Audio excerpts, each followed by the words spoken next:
the PowerPoint? Yep, there. So good afternoon. Good afternoon, Dan. I have representatives from NewGen Strategies joining us to start this meeting. As you may recall, they have been in a few months ago to discuss the allocation fee and water sewer rate study that the county commissioned in 2024. We have completed the study, and it seemed a very appropriate time to talk about what the potential, what the study shows in terms of rate increases, what options the commissioners have, and the long-term impacts of those. So this directly relates to the budget, and I would say consider this for the FY26 budget, the rates we talk about. And with that, I'll turn it over to Mike Maker from NewGen Strategies. Pretty picture, first of all. And Mike Moltz Yep. gave me that one. Great picture. Did you have anything to do with that? No, Picking that picture? my guess would be this is a Sam Choquet picture. I spent a long time that beach was that big. That's beautiful. Off to a good start. There you go. I also end with this picture, so. Look at it. Good choice. That's right. Good afternoon. Yeah, the last time we were here, I think it was the end of October. We kind of did a rates 101 and a kickoff. So this would be more of the preliminary findings. So feel free to stop me along the way, or if you have questions at the end, that works as well. Did you say feel free to stop me? No, I perfect. just need to make sure that we're running here.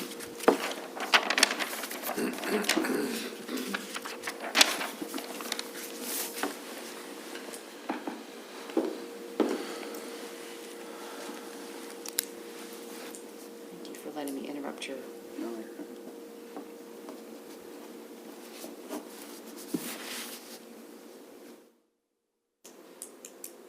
When was the last time we had a rate study? Does anybody know offhand? I believe you guys did it first, but it Been a was while not, since it we've was under a been here, previous company name, if that At gives least you. 15 years. I think it was 2006. Okay. So, okay. Yeah, okay. Okay. So what are the factors that affect the county's charges and rates? What are the assumptions for the model? So operating maintenance expenses, we're just being conservative here, using about a 3% escalation rate. I know, the CPI was about 8% a couple years ago, but it's kind of trending back towards its 20-year, 30-year kind of trend of 3%. So these are going to be all your things like salaries, benefits, materials, supplies, things like that. Obviously, your capital improvement plan is going to be probably maybe the largest driver. So that's going to be your investments in your treatment, distribution, your collection systems. Any debt service you have, so any existing debt service, you obviously need to pay that off. That's any principal and interest payments. And then any of the capital projects that we're going to then debt fund, we then calculate what that debt needs to be. Customer changes, so based on discussions with staff, we looked at some developments that are coming online where we're adding some new customers. And so we're looking at about 2% increase in customers per year over the next 5 years or so. And then in wastewater or sewer, looking at about 1%. However, in 2028, we anticipate bringing on Millington. So there's a large projects for Millington, building a new wastewater treatment plant, and then that's going to allow you to bring on those customers. So that's kind of a one-time bump in customers in 2028. We're being conservative actually on the usage. So we separate customers from usage. So you may be adding customers, but we're finding nationwide they're using less water per capita. So smaller household sizes, conservation, low flow fixtures, things like that. So we're just being conservative there and saying we're going to stay relatively flat on the usage side. And then miscellaneous revenue, that's anything other than usage rates and charges, so interest, penalties, any sales or ancillary services. Again, just being conservative there, saying 0% increase there. We're recommending 2 reserve targets, so both an operating reserve and a capital reserve. And typically the operating reserve is tied to a specific number of days or percentage of your operating expenses. So as your operating expenses increase, so should the target reserve. And we've set that at a minimum of 90 days or 25% of operating expenses. And then on the capital reserve, what we're doing here is we looked at all your fixed assets, what's the value of the assets for water, wastewater, and we're trying to get to eventually having 2% of that assets kept in a capital reserve, so roughly a 50-year useful life.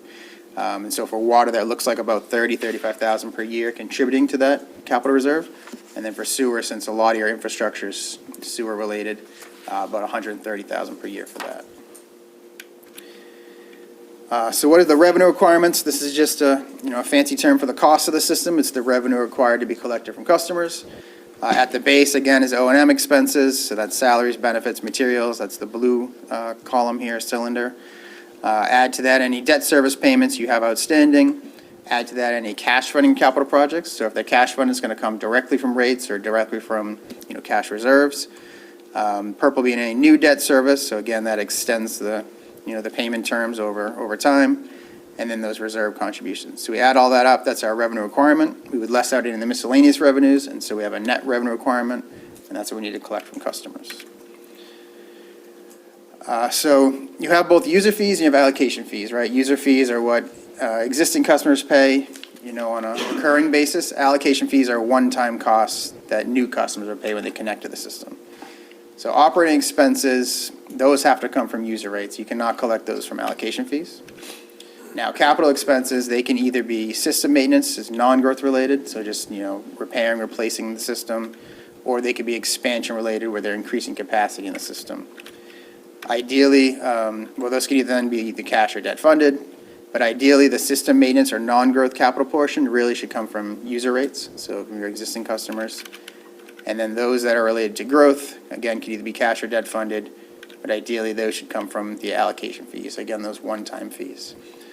There is a caveat, though, if the allocation fees are set at less than the cost of that capacity, or you anticipate all this growth and you build these, this infrastructure, and you don't actually end up getting those new customers, then you really don't have a revenue source, to charge. So you didn't have to collect those costs from user rates. So this is a snapshot of the capital improvement plan, current year being 2025, and then the next 5 years. This is just for water. We're showing it in two ways here. So the top chart is showing it by funding source and growth type, and then the bottom is just showing by project type. So you can see the blue there on the top chart. That's just saying everything for the water CIP is essentially pay-go or cash funded, and it's non-growth related. So it's really replacement, rehab, things that really should be collected from current customers through the user rates.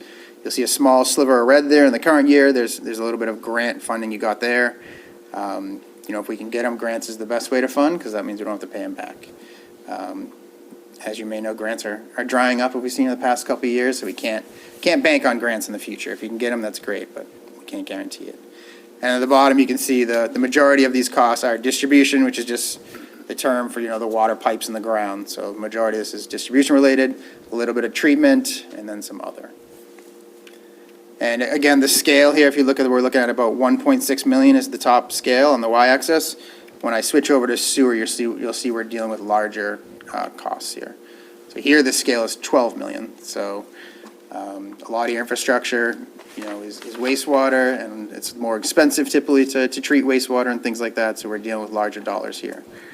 The top chart here, we have multiple different funding sources. The majority here you can see is blue. That's the debt growth. So that's a portion that we will fund with debt. So we'll actually turn this amount into principal and interest payments. And so we won't have to fund entirely, $10 million in 1 year. We'll have to fund the payments for that. And what is that project, Dan? That's for the, That's for the Millington wastewater treatment plant, assuming we don't get grants. This is like worst case scenario for the plant. yeah. And so that debt you'll see is debt growth. So this ideally should be covered through allocation fees, but if allocation fees we don't collect enough revenue from that, it would then be in turn collect from user rates. I see another portion here for grants. So there's a good chunk here. That red is all grants in that top chart. So that's, again, does not have to be funded through county customers. That's going to come from, state, federal government. ARPA and the funding we have for Millington currently. That's the red you see in the top chart. Yep. At the bottom, you can see the majority of the wastewater projects are actually treatment related, a little bit of collection, but most of it, again, is for the treatment plants. So water is much more conveyance, getting the water to people, while sewer is much more the cost related to treatment as opposed to conveyance. Okay.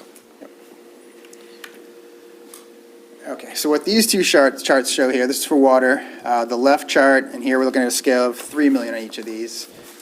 This is the cost of the system, the revenue requirements in each of these stacks here. So 25 is your current, 26 is the next year, and you can see the portion that is for operating expenses in blue.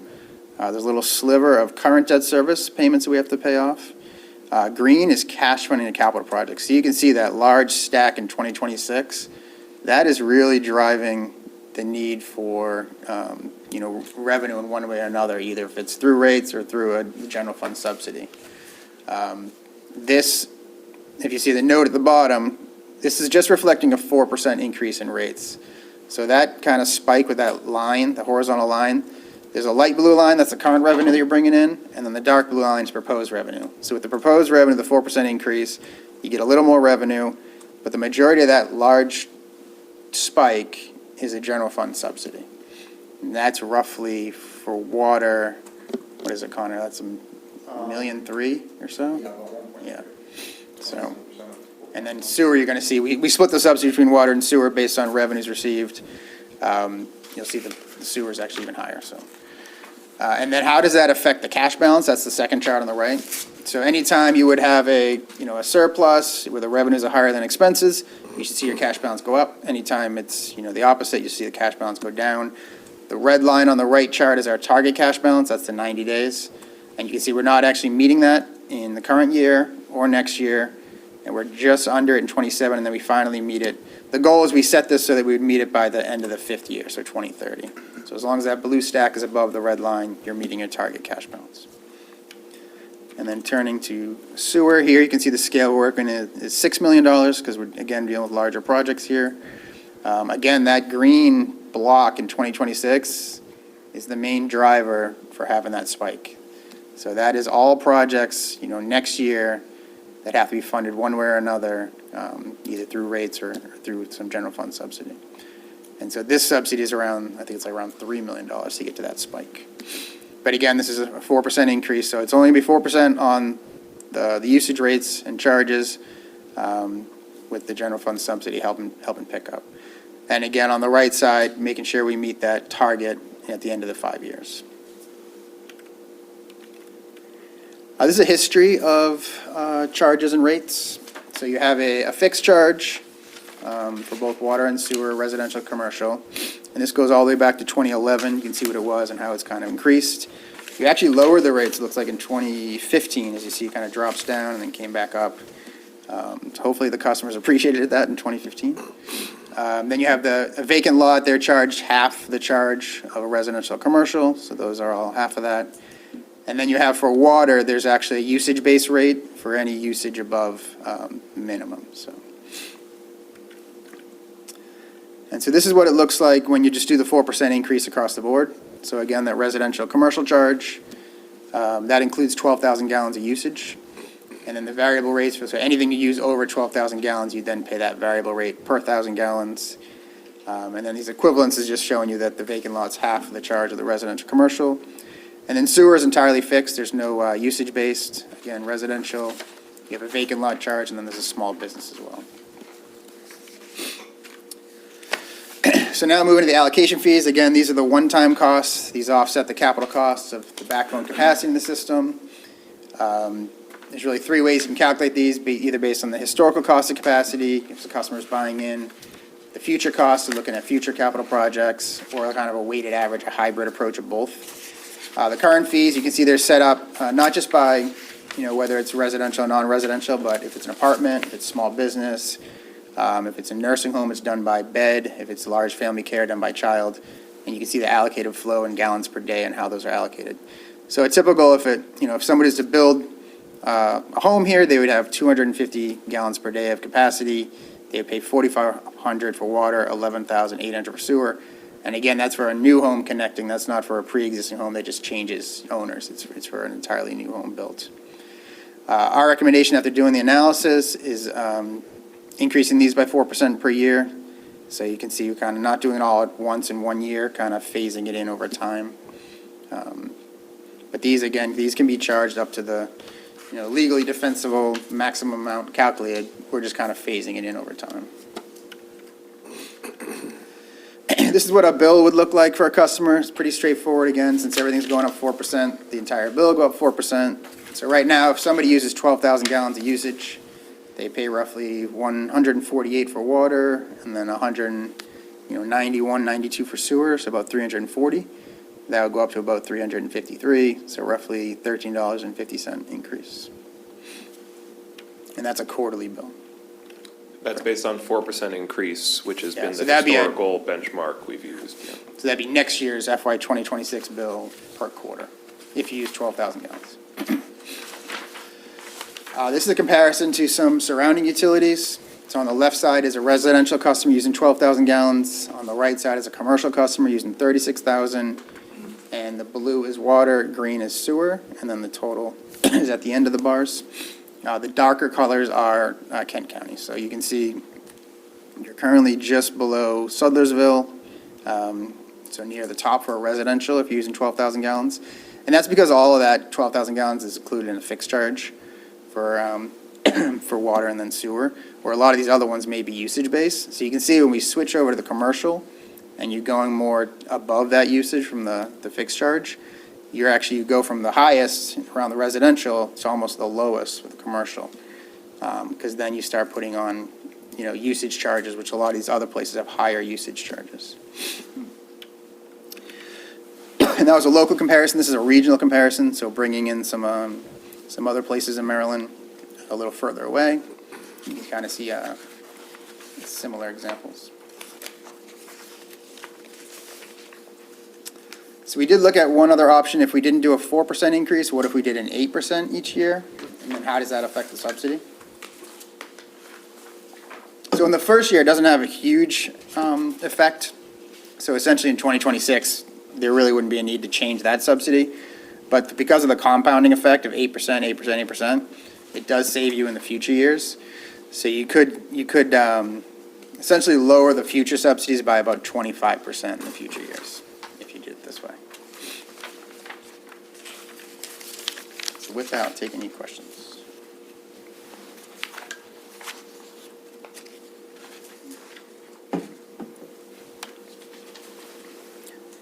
And as you'd imagine, if it was anywhere between the 4 to 8, it would, be between those numbers as well, so.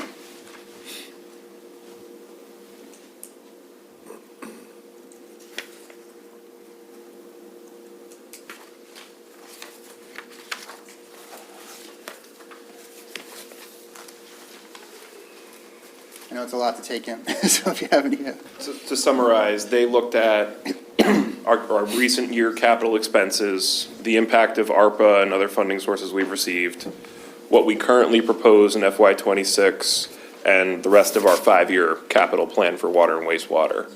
And they looked at what different rates would do to the required subsidy to support those improvements. And looked at it in two scenarios, the 4%, which has been our historical target, and then if we went to 8% a year, that it would drop the subsidy at the end to about 1/4 of what it is now, I think is what it worked out to. So, and certainly, there's no immediate decision at this moment on for you guys in terms of what the rates are gonna be. However, if there are some numbers, those two charts, we can come up with in-betweens or ask them if there's a specific number that we want to run to see the impacts. We could do that as well as you finalize the budget. Yeah, Did I understand your recommendation on the allocation fees, and you recommended a 4% increase, or an increase every year? 4% each As a- year. Right, and as opposed to, we've held it consistent now for maybe since the last rate study in 2006. Obviously, those are very outdated numbers, but you're recommending every year, just like the user fees, increase them. Yeah, and then, you want to reevaluate each year. This is kind of showing what it looks like today for the next 5 years. At the end of those 5 years, it may reach at what is set adequately, and so you might have to raise it after that, but you just want to reevaluate your capital plan and capacity. I did 4%, and then I just rounded to the nearest 100, I actually round them down, so, yeah. and that's the idea of it is, it's those systems are supposed to pay for themselves, which in Kent County, they never do. That's why we see as much as a 32% subsidy each year, where we have to subsidize them. Yeah, and you're subsidizing not just the new customer costs, but existing customer costs too. Right. Just 'cause, yeah, it's a spread out system, you don't have a huge customer base. That's right. Not a lot of economies of scale. Look, it's really not science. When you look at different towns and stuff, the more people, the cheaper to build. That's, Yeah. that's across the board. That's the way it works. And heck, we'll run water and sewer sometimes won't be a half a mile between homes or between customers, and that's a tough business. But you're understanding it's a community benefit, you know, it's obviously a vital resource and. In our case, the majority of our systems are in places where the people can afford the 4% increase the least. That's what we're faced with. So that, we do a 4%, but there's been some years where we didn't do it at all. And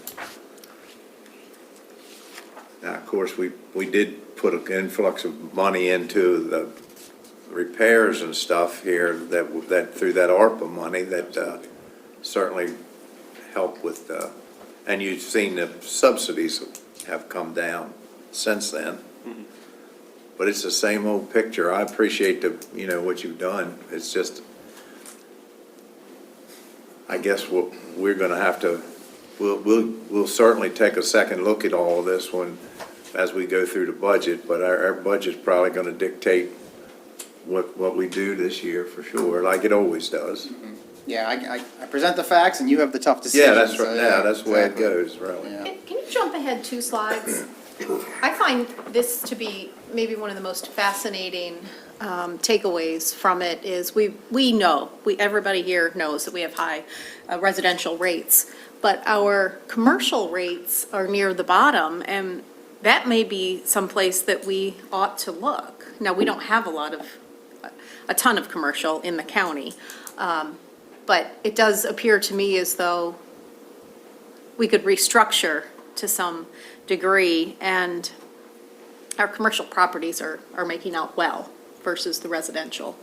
Yeah, your customers. structure has a fairly high initial fixed charge, so it doesn't really allow customers to conserve much, because you have to kind of buy 12,000 gallons regardless of how much you use. Right. Now, if it's quarterly, a lot of customers are probably using over the 12,000, but, small customer, maybe not, if they're living in Malone or something. But then with commercial, once you go past the fixed charge and you're actually getting into variable rates, your rates are probably lower than these other places because you're then falling down that. I would think a scale. lot of our commercial hookups are marinas that are outside the town limits and stuff. Yep. Where does Tolchester, on this chart, where does Tolchester fit in? On this chart that he's got right up here now, where does Tolchester fit in? Because Tolchester, we're on sewers, so where would we fit in? What Well, you're part of areas? the county. It would be Kent County, yes.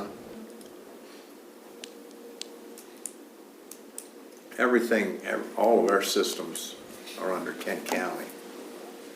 Yeah, they have a universal rate, so it's not, specific systems don't have, it probably was like that years ago, but over time, you kind of went to a universal rate, which a lot of places are doing that. Well, I don't know what to say, but I appreciate your study, and I'm like not you up said, to that. you've done the best you can and putting the numbers together. Do we have any other questions of him right now? Gentlemen? No, sir. Very well done. Thank you. Thank you very much, Thank you, and sir. we appreciate you.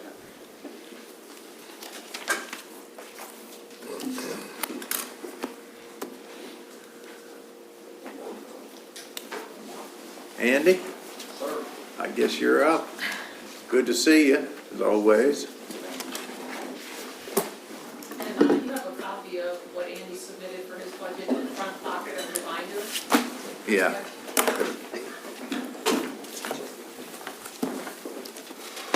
So gentlemen, Mr. Fithian asked which hat I was wearing today, so I should just start by saying it's Delmarva Community Services. To my right is Henry Teet. To start with, Andy, you gotta check to see what hat he's wearing, because Andy, like me, he's been around a while, and, I have been around a while. he's been, Commissioner of Talbot County, right? Yes, sir. County Administrator of Talbot, Yes, sir. yeah. That actually makes it harder to come in front of you because I know from your side just what a struggle it can be to balance the budget. Well, So, we appreciate having people like that. so Henry is our transit director, and Henry knows our routes much better than anybody else. So I think it was as much, Commissioner Fithian, you had an interest in having a conversation about transit to have us come in. At the same time, we have our annual budget ask. So I'll just go through and just interject or ask questions or whatever. So we're asking for a little over $157,000 in operating, you fund for the current fiscal year a little over 91,000. I've only been with the company 9 months, but within the last 2 years, I know that we've made that deficit up by using ARPA or COVID funds. That money is finished. We do not have the ability to make up the deficit anymore. Same conversation I'm having with the other counties, not just Kent. So without the additional funding, we're going to have to look at whether we need to modify, and by modify, I mean probably reduce routes. At the same time, this is not the most, I'm trying to choose my words carefully.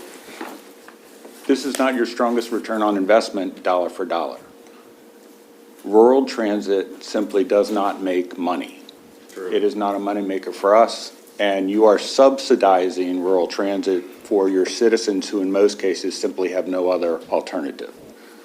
In a rural county spread out such as yours, in a perfect world, we would be able to do door-to-door service, mobility on demand. We have not been able to do that, but we have moved toward it quietly, surprisingly, this last year, which I wanted to talk to you about. But let me just give you a couple numbers so you at least know what we're doing.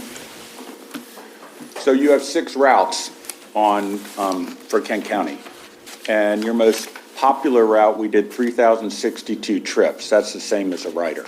So a little over 3,000 people rode on that route. The second most used was 1,896. And where I'm going is the total number of people we served in transit was 6,728, so a little under 7,000 people. What's interesting is we started to do a Kent On Demand or MOD, Mobility On Demand program, without advertising it, and that did 1,405 trips. So in rural transit, the industry is moving towards mobility on demand, basically an Uber service, where you can call and you get picked up and delivered to where you want. Now, that's done within county. That's not a call to go all the way to Easton or further along. We are already doing it in Talbot County effectively in the town of Easton. We have started doing it in Caroline on one of their routes. For rural transit, and you end up using much smaller vehicles. They're more cost effective. You can more quickly get to people, and it's less cumbersome, especially for the elderly and the disabled, and that they're picked up at their door and dropped at their destination. We also can wait and then deliver them back home, as opposed to many hours wait to get back. Listen, I've always, for as long as I can remember, have thought that what we do now is not the best way to do it. I've always thought that if we, and I've talked about this for a lot of years, if we had 4, and I'll tell you what, I drove for that one time for about a year or so, year and a half with Best Care Ambulance, going and picking people up, elderly people up from nursing homes or veterans from their homes, and taking them to the doctor and back. And that's why I got it. I was convinced after doing that that would service a lot more people and be a lot better than the bus service that we have. Now, listen, I'm not running that bus service down because it's the best we got, the only thing we have right now. But if those buses, in my opinion, what do you say we have 5 routes? 6 routes. If we had 4 or 5 of them small vehicles that are wheelchair accessible, on demand, Right. I bet you we'd serve more people at a much cheaper cost than them big buses running from here to Easton or wherever they're going. I think you're absolutely right. And I've talked about that I know. for a lot of years, so I don't know how we do it, how we put it together, I'm not sure how to make it work, but that's how I mean, one of the things that I don't like about the buses, in our case, you're picking up people that don't have a means of transportation, whether they're elderly people, or you're dropping them off. One thing an elderly person don't need is something else to worry about. Is that bus gonna come back? Am I in the right place? How long I gotta wait? All that stuff, whereas if you're doing it on demand, they know that they call, you go pick them up, you take them where they're going, wait for them and take them home. They're much more satisfied. It happens much quicker. I think they're more satisfied, and I think 3 or 4 of those vehicles running around Kent County, I think, during the operation hours, not 24 hours a day, but would benefit Kent County immensely, and it would take somebody like us sitting down with somebody like yourself that understands it better, what's available, how we get these vehicles, I mean, we have a dispatch service here, and, we do our dispatching out of the 709 Morgan Neck Road, and I've been convinced for a lot of years that this was what we should be doing, I just not smart enough to do it. No, I so I guess. think that, well, the smartest one in the room we know is your county administrator. So I've met with her and gotten her input on transit. I'm meeting with Jamie Williams on Friday to talk about that, especially from an employment perspective. We met with your superintendent this morning at her request, because she's interested in dual enrollment down at the college. So Cliff Coppersmith was there as well. There's a concern on her part that you all need to have more challenging curriculum at the high school level, and she would like to promote that, and she would like us to be part of that in terms of transit. So we already operate a bus route that stops at the college from Chestertown, so that is a strong possibility. So you don't get rid of all your bus routes, because people still need to get out of county. Well, But and that used to bring up one other problem that I thought about. One of our bus routes, if I'm not mistaken, takes a fair amount of students to a private school somewhere. Saints Peter and Paul, and he's. I know, I'm trying, yes, And I didn't want to interrupt that. understand. I did not want to, I didn't want to do any, they've been dependent on that for years, and I wouldn't have wanted to do anything to disrupt that. So I don't want to upset people, but the return route for that school run is 2 or 3 students. So when you look at cost, that is something that does not make as much sense as one that has higher volume. I totally respect where you're coming from. I thought it was more than that. With enough notice, I think we need to consider whether that is the most effective use of state, county money or not. I got you. And it may have been higher. They may have, some may have graduated. I thought it Right, was Henry? more. Yeah, it used to be a lot more. But That's the Yeah. numbers that I was Yeah. thinking, and I thought, And I think Santo Grande went but out I this thought maybe way. there was a way to do what I wanted to do without disrupting that. I guess that was my Understood. thought process. Well, also, those kids that do ride, it's a route bus. It's not a special bus that we just go to the school with anyway. Right. So they go along the route, Right. so, So we're not allowed to just do transportation. yeah, right. And every time that I've ever brought this up, I think the three of us was at Upper Shore Aging one time, and this come up. And we talked about it. You might have even been there I was. at that time. Right.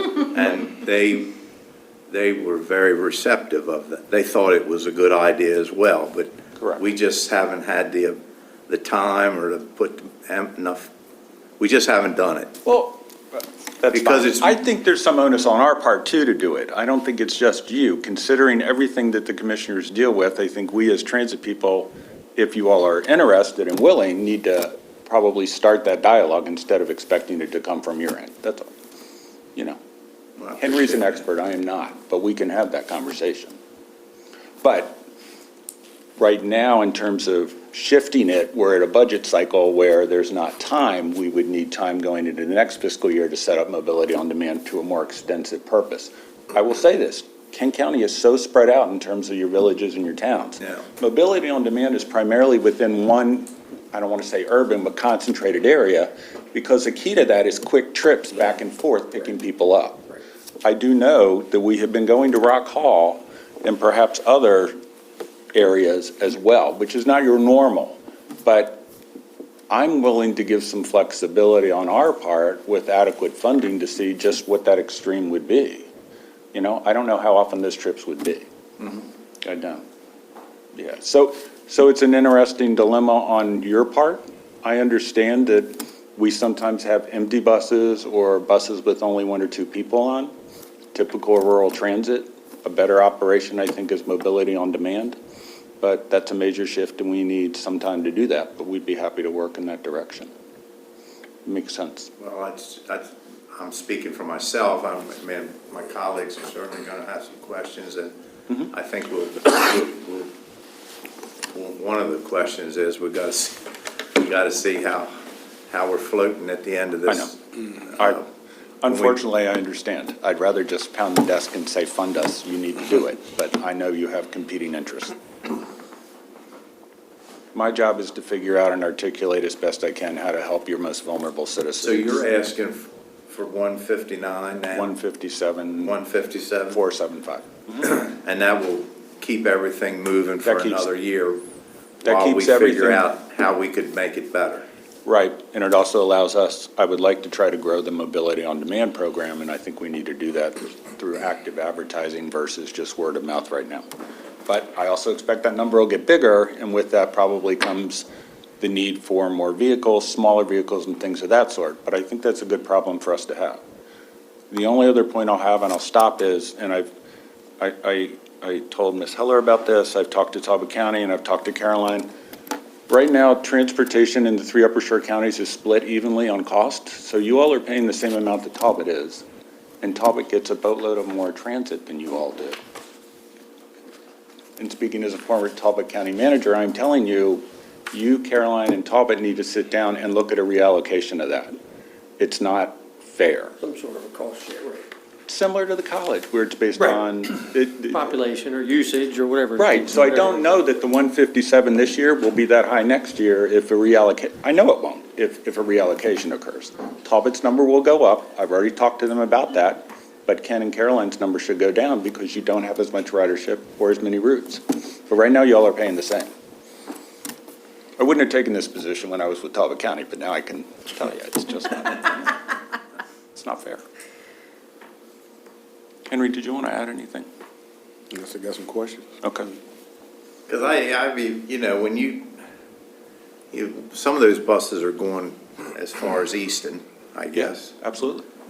But well, for a couple people, well, if you got one of those little vehicles, you can, Easton isn't that far away. We could, you know, that little vehicle could make 2 or 3 of those trips a day if you had to. Right. I mean, we can do, it's not like you need those buses to make these longer trips. In fact, I think, in my opinion, it's kind of counterproductive. Yeah, I think MDA for decades has focused on larger equipment, Yeah. including in the rural areas. And in terms of the number of people we transport, it makes sense to have minivans and things of that sort for certain circumstances. Well, we're going to look at our budget, and I don't want to be the only one speaking here. My colleagues want to chime in, but I for one, would hope that we could work towards that I appreciate transportation on that. demand. And we need to be committed to moving on that within this next year to demonstrate it works, or not. And Right, that's a whole right. other conversation next year. I'll add one other thing. We do not own transportation on the shore. If and when you all decide that there is a better or more effective or more cost-effective provider, I am wide open to that. I want what's best for the people that have no other choice in terms of relying on this. So if Queen Anne Ride or somebody else can do a better job, Godspeed. I don't believe it in terms of cost, but, you know, that's my objective more than it is keeping it unto ourselves. That's not my interest. Very good. Okay? John, you going It's my understanding from listening that, compared to last year's request, you're looking for basically like another $40,000. It's more than that. A little over 60. 60. I think our request last year was underfunded, which is understandable. Correct. We had asked for a similar amount last year. So $65,756. Geez, Pat, thank you for that. Just trying to be helpful, Andy. Yeah. Yes, sir. Yes, sir.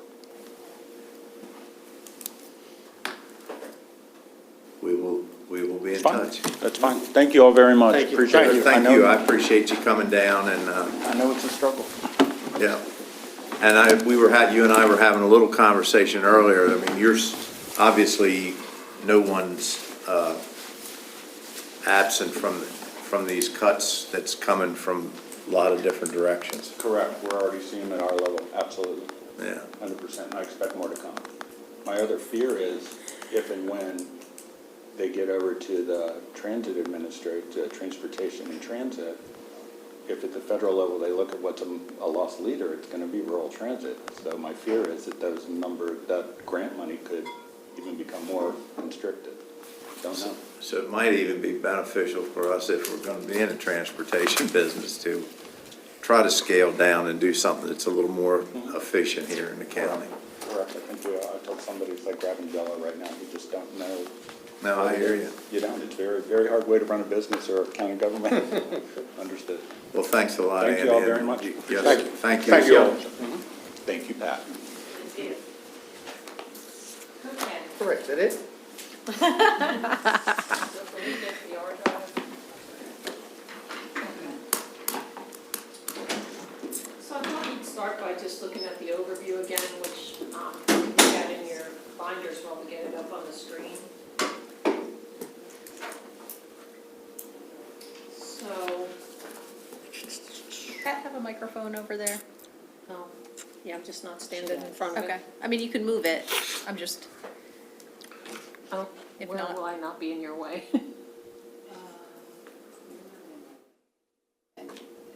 Okay. Okay, so if you look at the first, Just trying to figure out how to get to. the first page of the binder is the revenue summary. And as we talked about last Tuesday, we're going to have about 2.3 million in new revenue. If you flip back to page 3, which is the expenditure summary, the expenditures for the FY '26 budget are $72,736,000, and the expenditures exceed the revenues by 5.7 million. So as we usually start through the budget process, we kind of look at it by category. If you look over at those increase, decrease dollars and percentages, you can see where the requests are. There's if we start at the top, there's the 438,000 in the new state mandates. I honestly don't know if those numbers have moved around. I got to get online and take a look. Shelley, I don't know if you've heard anything. I have not heard a lot. The biggest feedback I have received, which I've shared with you, are the updates on the middle school funding. But as far as the cost shares, Okay. I haven't heard yet. I'm still waiting. Okay, so that's our best number. The public school funding number that's in here is maintenance of effort. Now, I think that they will be coming in to present their numbers. I really haven't seen them yet, so I'm not sure if they're asking for more than maintenance of effort. I'm just gonna need your pass. Oh, sure, sorry. Is this, no, the main one? So we're really not sure, but that is what it would be at its lowest funding level. And you can see the salaries and benefits. So the salaries, we have requests, we have the 4% salary increase in here. And there's a couple of new positions that we kind of went over. The benefits are going up $1.2 million. Capital, a little over $500,000. The lease capital looks like it's going down, but that is just because we do not have the enterprise lease numbers in here yet. The county allocation figure, that's a little misleading. It looks like it's only increasing 60,000, but we had two very large one-time FY '25 items that are decreasing, and that was the 300 and some thousand to Rock Hall and the 80,000 to Chestertown for the restrooms. So there really are a lot of increases in that category. So are we? Trying to find your, I can't see it, I'm trying to find the R drive. The R drive? Or I can find it.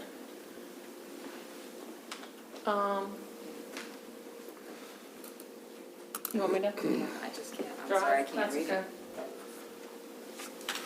Is it- Okay, but. Is not it gonna quite. come on that PC or no? It's gonna just be here. Oh, okay. Yeah, I can swap your screen. No, it's okay. That's Yeah. fine. No, we can do that. Okay. That's probably gonna be better. All right. It's just too hard to see. Yeah, it really is. Okay, Oh, now it went over there. that's Okay. good. Now I think that's where we're just gonna Okay. end up. All right. Sorry, guys. Technology's great until it's not. Okay. See where your R drive is. Make up my mind. Sorry, Mike. Hey, you're getting your steps in today. I've got last meeting's numbers, but I'm interested in what the revisions are. We haven't made any yet, so they're the same numbers. This is not this does not include the leases for the vehicles, because we don't have those numbers yet, so those will be updated in the near future. Let's see. Okay, so we're on the expenditure page, so this is what we're kind of walking through. So the county allocations, like I said, even though it says 60,000, if you back out that almost, sorry.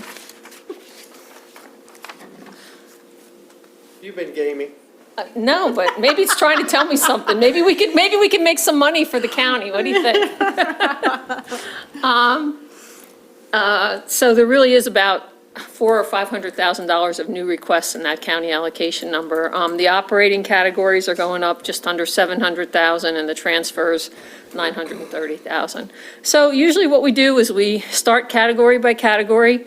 The allocations or the capital are usually good places to start. I have the detail on both of those sections if you have a preference. And we had Andy in here, we can look at all the allocations, just kind of look at those summaries if you want to start there. I think that's the last thing we should look at. Okay, That's my opinion. Because we may want to just do a flat percentage right. like we talked about last year. But there's a lot of agencies that aren't asking for anything. So there's a handful that are asking for a lot, so. Pat, do we still have, I think last week you mentioned that when you looked at the FY '25 budget, there was like 400,000 that hasn't been spent throughout all of our departments. If you look at this schedule, we're projecting to spend $63,115,000, and the budget is $68,206,000.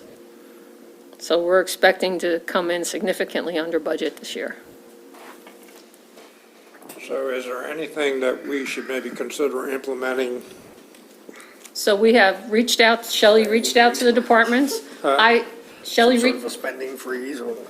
well, you mean to spend it now instead of next year? So we've received. No, I'm talking about holding on to it, unless you really have to have it. Holding on to FY '25 money? Well, I mean, we're coming in already significantly under budget. I'm not sure what you mean in operating or in? Wherever they can hold it. Well, I think that's always the directive to them, is not to spend it unless you need it. I can take a look and Yeah, but see. some people understand that better than others. We can certainly emphasize that. Yes. I have received, I don't know if Pat's received any more requests than what I have seen, but we've received 2 requests. You had asked who can absorb some of these one-time costs into their current budget, and I've received a response from 2. We've got one from Jim Miller. He had a $5,000 scanning project, and if he rearranges budget lines, he can go ahead and absorb that with your blessing. And Jill Coleman said that she can pay for the main drain covers for the Millington pool out of the current budget.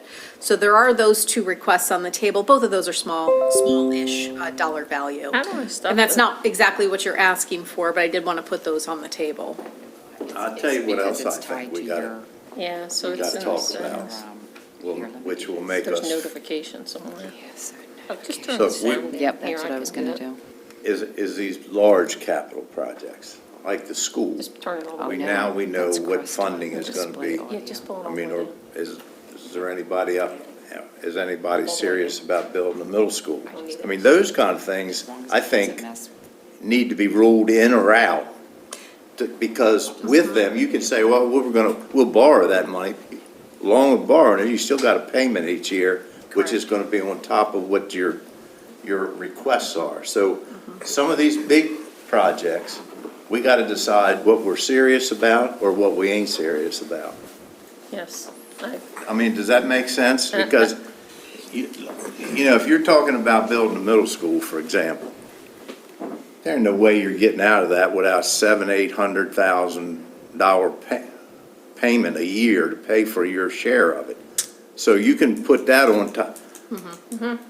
I mean, that's a big addition to your budget. If you're Right. talking about the jail, there's a big cost that comes with that. Some of these projects, I think, you gotta know what you're gonna do with them, because this penny ante stuff, you can argue about it all day long, but it ain't gonna amount to one of them projects.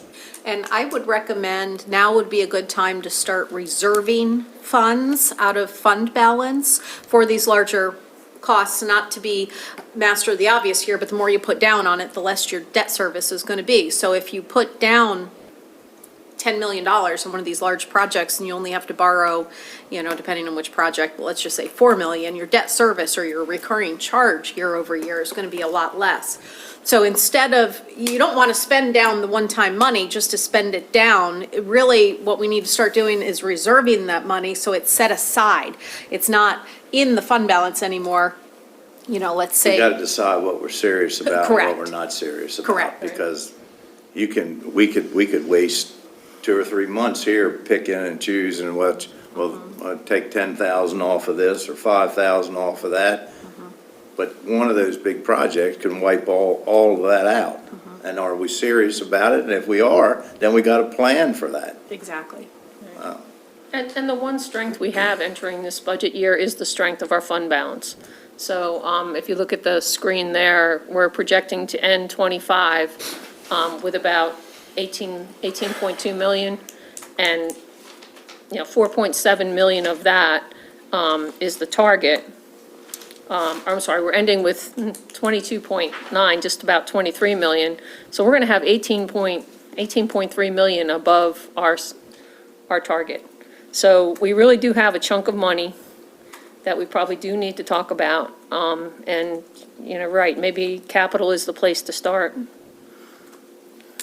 I mean, if you're gonna do any of these capital projects, you gotta plan and you gotta know what it's gonna cost you, I think. And if, it takes a whole lot of $10,000 and $20,000 cuts to equal one of those plans, one of those big projects. That's And just, regarding the middle school, assuming what passed in Annapolis yesterday, assuming that goes forward into the governor's budget for the next year and the following year, there's we no. owe $32 million on a $8 million school, if that's the number. So yeah, right, and so it's still basically a $30 million lift. Now, you could put every bit of that overage toward it, but you're still gonna have a significant debt payment, and that doesn't include the other capital projects we've talked about, like the regional jail, whatever it is we're gonna do to Wharton Elementary School, et cetera. Speaking of the regional jail, have we heard anything from Queen Anne's about what they did? Right now, all I have is that Queen Anne's and Caroline are looking at operating costs, but I do not have an update from that. I have asked for an update, but there's nothing new to report. So we do not have commitment from Caroline one way or another, which really puts the whole project on hold. So would you like to start with the capital section of the budget, since that seems to be the, Well, but, I agree with Ronnie, but I still think we have a lot of unanswered questions, like the jail. More questions than answers on the jail. And same way with the school. It's almost the same way with the school. Absolutely. I mean, well, with the school, we don't know what the project will cost. I mean, we don't have an estimate of the future cost of it, but we know right now that we're gonna be paying 50%, well, not 50%, but 50% minus, what was it, $3,000, I thought $3 they- million a year, 2 years, or? I thought I remember hearing that they increased their contribution up to 65. Did I not hear that? So, yes, and the reason for that is because we get 3 allowances of 5% each. I could find the details in here, I don't have them at my fingertips. But what it still comes down to is right there with that straight allocation, that still puts us at 57% because of the square footage that's currently proposed at the middle school. Now, Dr. McComas has been looking and working with Dr. Lever on where we could pare down the school. The reason the percentage is so off is because the IAC will only agree to a certain amount of square footage per their guidelines, per their regulations. And the proposed middle school far exceeds that. So it puts a bigger burden. They're not gonna cost share what they feel With a it's too big. declining population, I would question that too, and it's been a declining, I don't know about the numbers this year, but if they We ain't had declining, declining this year as well. then it's been declining for 30 years, and we're trying to design something. So the schools are working on that, and Dr. McComas and her board will be in at some point to talk about options for that middle school. What's currently been proposed to put in the governor's budget is 4 million in the next 2 fiscal years, which really only brings basically our cost down to, like I said, about 30 million, which is still a really, really heavy lift. What's the debt service, Pat? On the 30 million, it was over $1 million a year. So add I that to mean, the operating. Yeah. Yeah, so if you had a $1 million payback on top of what these requests are, Correct, then you'd really have a struggle on your hands. correct. But before I think I want to have an opinion on that, don't you? We should probably talk to, or at least listen to the school board. Sure. Oh, no You question know, about it. and Yes. discuss with them. They're actively discussing how to attack it, and as I soon mean, as they. I think, you know, and I'm still gonna kind of stand by, if I'm not mistaken, we were all three fully committed at around a 10 to 15% cost share, as I recall. This- When- That's about right. A year ago, or You're a year, right. 2 years ago, You're year and right. a When half, it was- whatever it's been. When it was first proposed to us, it was, would you build a new school if we could get it down to the state Yeah. paying 96%? Right. That's what the number I remember, That's- 98%. I'll even go and We say talked about both of those numbers, 96 and 98. 80, 90, 10 or something. And I said, hell, yeah, heck yeah. Right, we all would. said, yes, absolutely. Yeah, but that ain't, we're far from that. That's my point, is I think that the school board should be Yeah, aware. Council was looking for 98%, if you recall. Correct. But I think that the school board should be aware of where I think my ceiling, floor, whichever you want to call it, is at. Because I think that that's what the county can afford. Whether we do this middle school or not, which we're going to have to do something, somewhere, somehow. Those are options that the school board, I think, needs to present to the commissioners. I agree. We have to do something at the jail, whether it's here or there. Correct. That's got to happen as well. Absolutely. So, but both of those items, we have too many more questions More than we questions have than answers answers. right now. That's right. But you could take, for example, $5 million and reserve it for the middle school. I have no problem $5 million, doing something like you know, I mean, and those are decisions as we near the end of the budget cycle.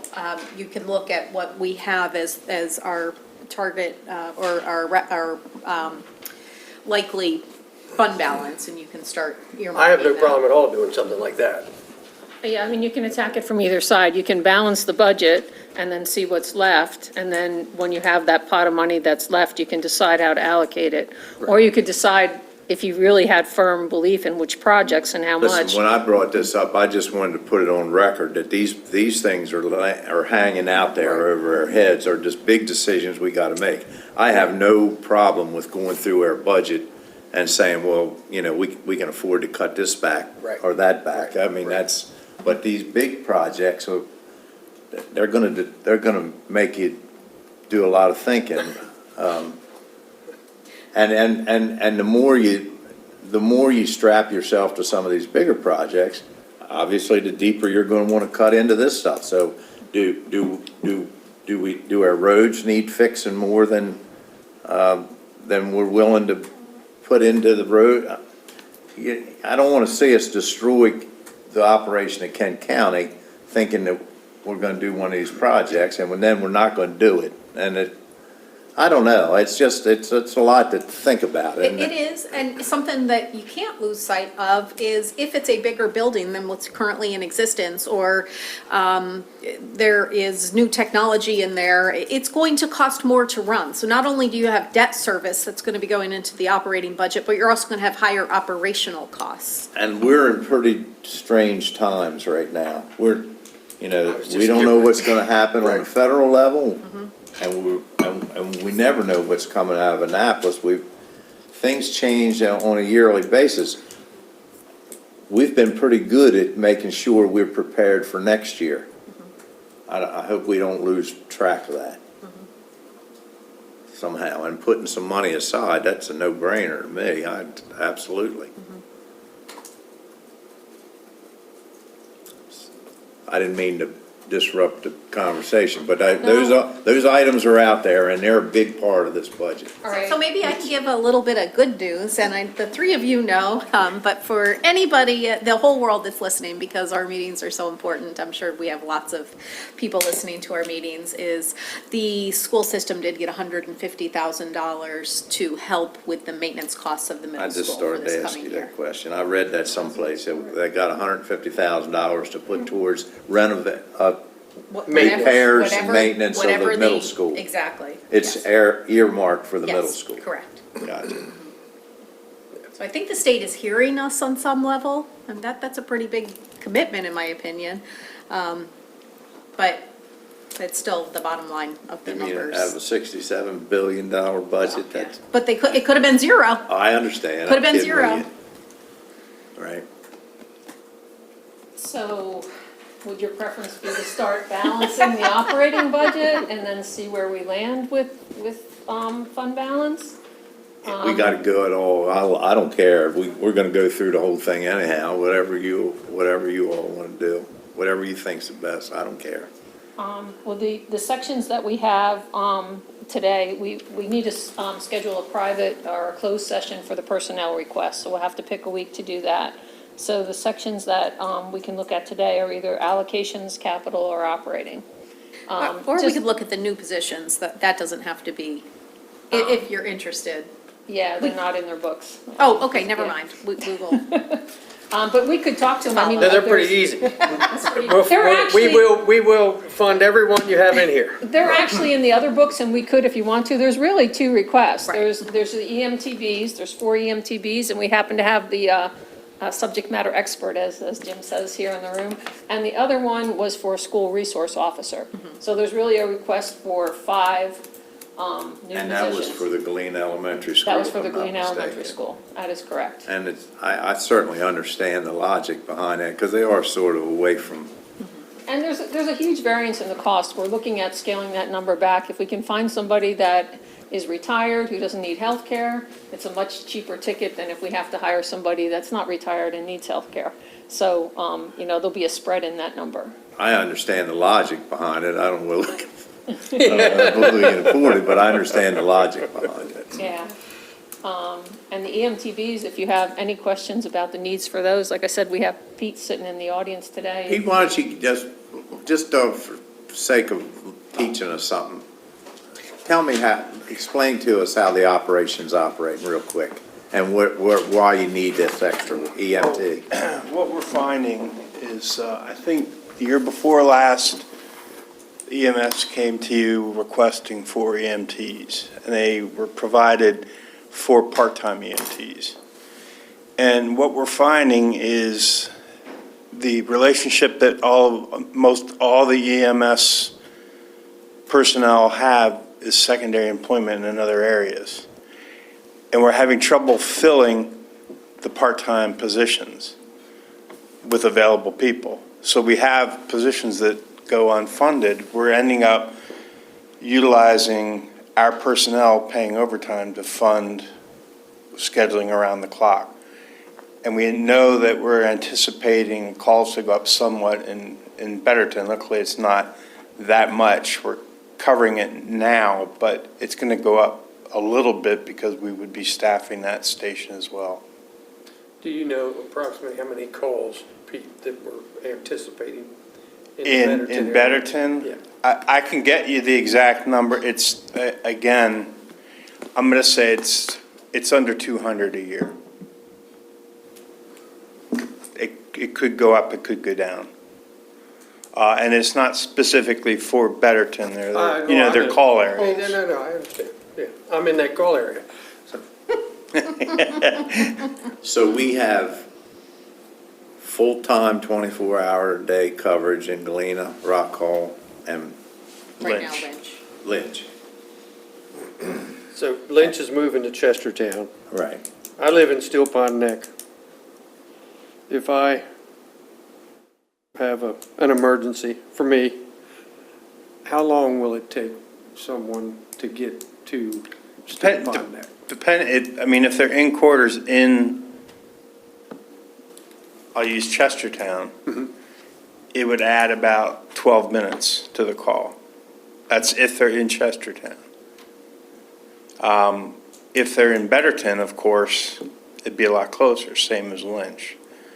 While the facility kind of lacked in Lynch, the location of it was a little more central in the county. It is, it's a central, that's why the school was built where, the schools are built where they're at, is because they're Correct. kind of right in the center of the county. I think that the way the system's set up with the bulk of the calls happening in Chestertown, it kind of throws the numbers and/or response time off.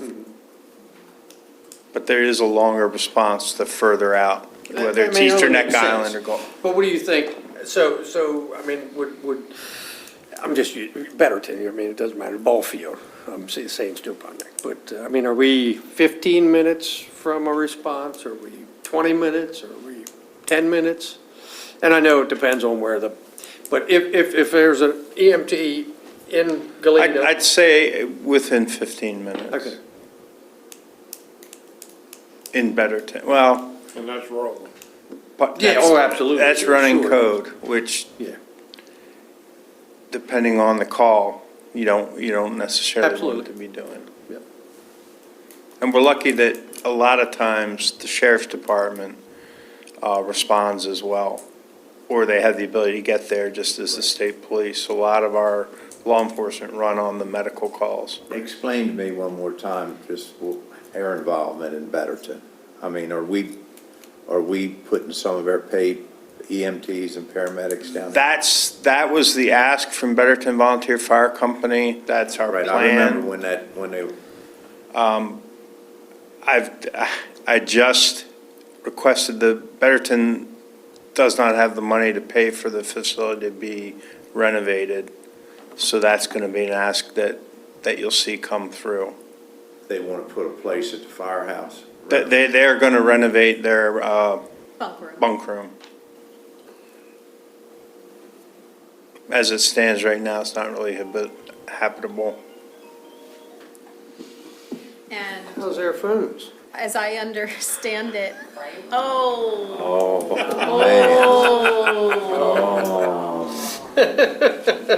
Betterton is in The phone conservation ward- mode the phone because they just want to buy an went off. The ambulance. phone police got caught. Look, I'll take charge, and I'll make sure she doesn't do that anymore. I do, you bet, I'll ask her how her phone is when she comes in. I can tell you, well, Betterton seems, and they are committed. One of the bids we got is from a member who's doing a lot of the work for a reduced price, as well as Betterton just purchased, if you remember in their letter about a year ago to you, they were considering replacing an aged ambulance, and they actually just did that. So that kind of put them in the position that they're in. So they're wanting to improve their service, and they're asking us to help them do it, and they've shown commitment with. Help them by what? No, they bought an ambulance. That's what I'm saying, but they want us to help us with responders? They will help us with the equipment. If they have responders, they will, but that's part of the problem. That's why they asked. They don't have the responders that they used to. They haven't been able to make calls. So it would be twofold. Putting personnel there would decrease response time, and have available people. Kennedyville doesn't have an ambulance. No. But the facilities in Betterton are lacking. So Betterton is asking for county assistance to renovate that space, To the tune of what? about $45,000. $45,000. Well, I guess you just lost your carpet. The art of compromise. I know how it goes. Just get. But then on top of that, they're asking us to put some paid people up there. Is that right or not? Yes, Which would be what, a EMT and a paramedic? EMTs. Normally not a paramedic. Running the paramedics out of a centralized location where they're used the most, say Chestertown, makes a little more sense, especially like during low call times. So you'd put an EMT up there and Two Two EMTs, two EMT. and that way they're guaranteed in their call area to get out. And at Rock Hall, Galena, and Chestertown, what staff? They have how do we staff EMTs that? and paramedics. There's Have what? EMTs and paramedics. Right. There's usually a paramedic. One of each? Usually, yes, sir. Yes. There One could to be, drive, there one could to- be occasions where, because of scheduling, there might be two EMTs and not a paramedic, but the paramedic at the central location, whether Lynch or Chestertown, would move around. I got you. Good.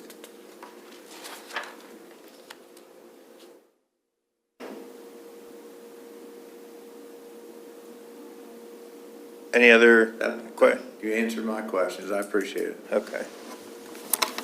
Thank you. Thank you. Let's get to cutting something. Okay, so, I need a red pen. Yeah, I do. okay, so I would say the best places to start would either be allocations or capital. Those are the largest ones that probably need to come down. If you were considering like doing a blanket percentage increase across the allocations, it would give us a good idea of a number that we could take out. If you want to look at the capital, that is one of the largest requests in here. Like I said, we'll have to do a closed session for the salaries. The specific personnel requests. Specific personnel requests. We can look at the operating, but that's, I would suggest the allocations or the capital, if you want to get your red pen out. Which one? Either the allocations from the agencies or the capital requests from the Let's do department. allocation. Let's We're do right it. there, let's do it. All right, okay, so you have a tab in your book, Page 8 page 8. Go to allocation. for the highlights. Okay. So the largest request is from the Health Department, and you can see that on the first page. That's a funding formula.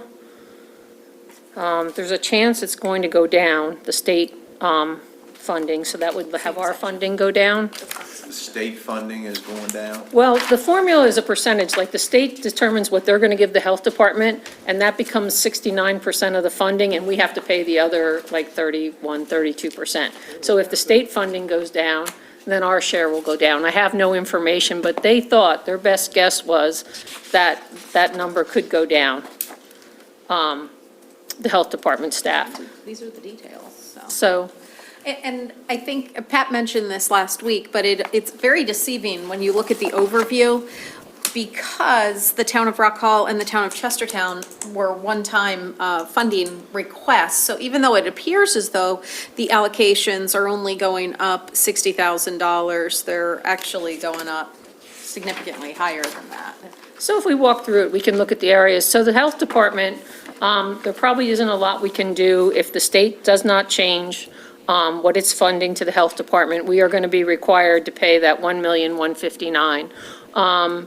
The increase in funding, how they propose to allocate that, you can see that 119, basically 120 will go into the allocation. Some will go into the mental health and some will go into the adult daycare. They're also asking us to carry over the 60,000 from FY '25 for those 4 environmental health specialists. So I think that could be a decision to be made. I don't think they were able to attract any candidates this year, and that shows actually in a salary and benefit line, so it's not included in the allocations, but it's certainly something to consider for FY '26. If you remember from last year, the health department funded us. We received money for the prime care medical treatment in the detention center and mosquito control, and they picked up part of the rent. So this year, the changes in that revenue are, they're passing the rent back to us, and they're funding 50% of the mosquito control. So, the funding, the revenue coming back from them is going to be less than it was last year. I guess what they said is an update, we'll have an update on April 10th as to what the core funding is. So next week when I come back, it might be less. So if we go ahead and look at the next largest, So the actual increase Is is 150,000. 150,000. right, and if the funding formula doesn't change, we can't change that number. I think the only thing we have discretion over is that 60,000 for the positions that we committed to in FY '25. And they're asking for us to commit to it again in FY '26. Those are positions Aren't filled. that aren't filled, but that's part of our problem with our, Next week's discussion. with Yeah. next week's discussion. Eh, Potential. So they don't think so? they I can't don't pay, know about that. We'll see, before we slash it, because we, these bonuses, they can't pay for that out of their core funding, so it has to sit on a separate line. That's why Yeah. it is where it is and why they're asking for it to be carried over. All right, so then if we look at the next largest request, it's coming from the public library. So that's on the next page. So they're asking for basically 124,000, or a 15.6% increase. The largest part of that is in salaries and benefits. They want to create, and I'm still going back and forth because I don't think there's enough dollars in here based on what the details are, but they want to hire 2 new positions and they want to do a 5% salary increase. can I bring up, I'm just gonna throw this out there, because of the side of the world I'm on. I think we should put a hiring freeze on all new hires unless it's for public safety. I'm just throwing it out there. Well, I'm not in agreement of giving any new positions for what they're asking for there. No, neither. And I'm not in agreement of a 5% pay increase. Not when we're giving our county employees, or the proposal is 4%, and the may ends up being 3 And by we're the not- time we're yeah. done. They'll get what we get. They'll get what you all get, Okay. And the new position? as far as I'm concerned. Yep, I agree. No new positions. Okay. Okay. I mean, I think what they do is important, but, Oh, absolutely. but And they do a good job. We just got a At least- letter this week about that. in these tough times, we just can't do that. I've also asked, I had an opportunity to sit down with the new executive director this past week and talk about their proposal.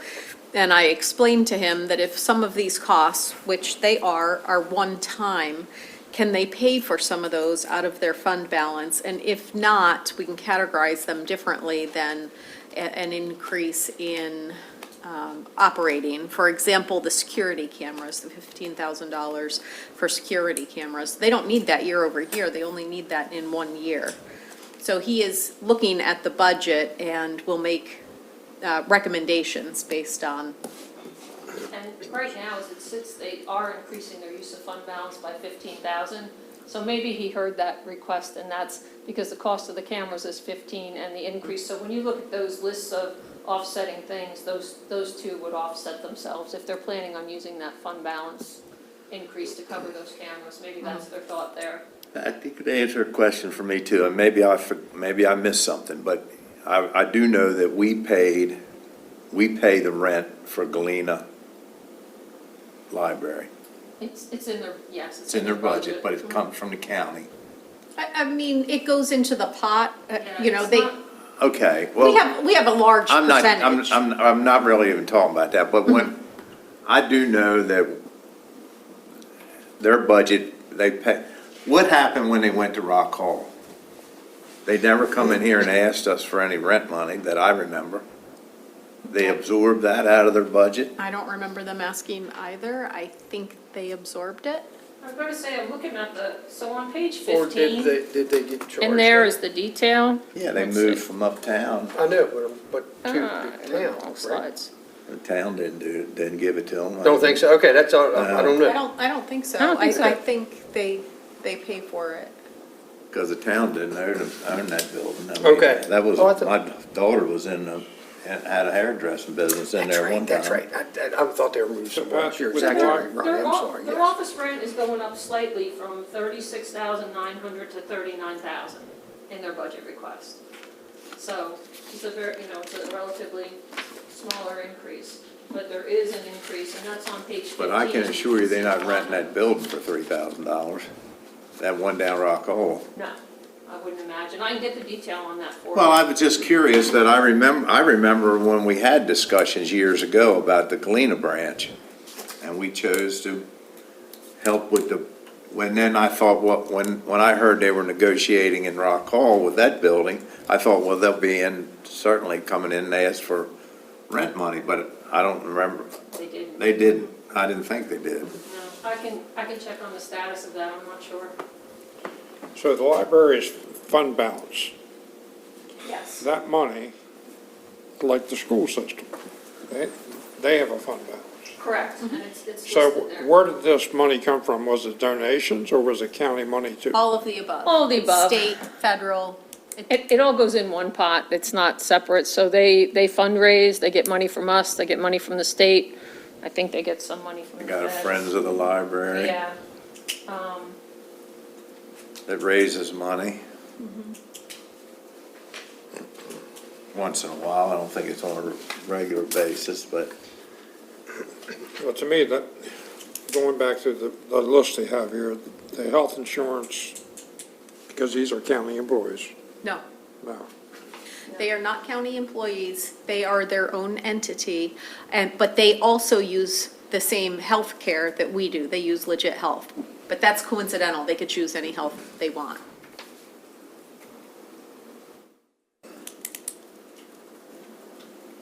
and there's 188,000 in fund balance, but there's another 154,000 in operating reserves, or is that no, the same? that, Do we know what their those two numbers total it, the cost share is 154 in and the their health 33. I got you, okay. Add up to the 188. Thank you. I don't. So, curious. Yeah, that might. Pat, yeah, do you know how they do their cost share for the health insurance? I don't. I don't either. I'd like to have that information if we Sure. could, before we, unless we want to talk about that now, but I'm just thinking, Well, I certainly don't think it should be, any different than what we have going on I here can in the find county. out. So they Have also. 9 times, so. Right. They That's pretty- generally get a refund check like we do from their health insurance. Did they include, do they have an estimate They of? do, and they took it down. So if you look, Okay. again, the details are on page 15, which I have on the screen, but I don't know if you can see that. Let me see if I can blow this up a little bit. Eye test? No, I said I can see it. Good, because I'm looking for the magnifying glass, and, okay, here we go. Oh, there's the surplus, I There see we it. go. Okay, so they took the surplus down. They got 54,000 in '23, they got 33,000 in '24. They budgeted 32, they took it down to 25,000, which is a $7,000 difference. And I'm not quite sure why. I mean, I don't know if they had a change in their experience. And those are the same things that we get. Those are the refund checks from Legit. So I'm not, but that's $7,000 is a big chunk of that $35,000 cost increase. So, And it's an estimate. I mean, we'd have no idea year over year what we're gonna get back either.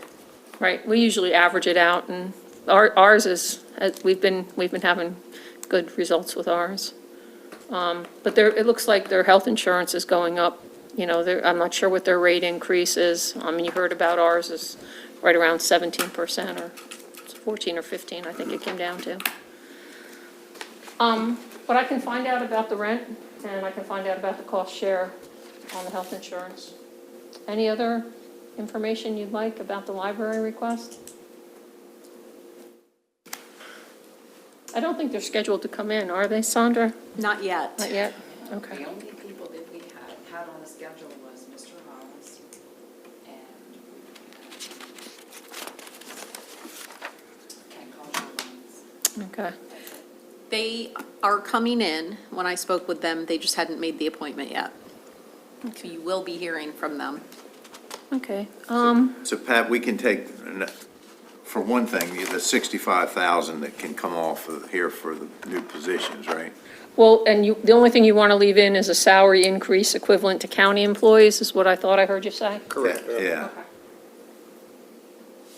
So I'll put it in at 4 for now, but, you know, well, we never finalize that rate until the, The 15,000 for the security cameras, is that what they're going to take out of fund balance? Is that what I understood? based on Shelley's comments, I'm thinking that maybe that, I can find out. They're certainly they're kicking it into the pie, so, you know, whether they're specifically intended to fund it with that. I mean, the question, you know, it could be used for anything. Well, I say we take it off and I'd try to take it off. persuade them Yeah. to use it for that.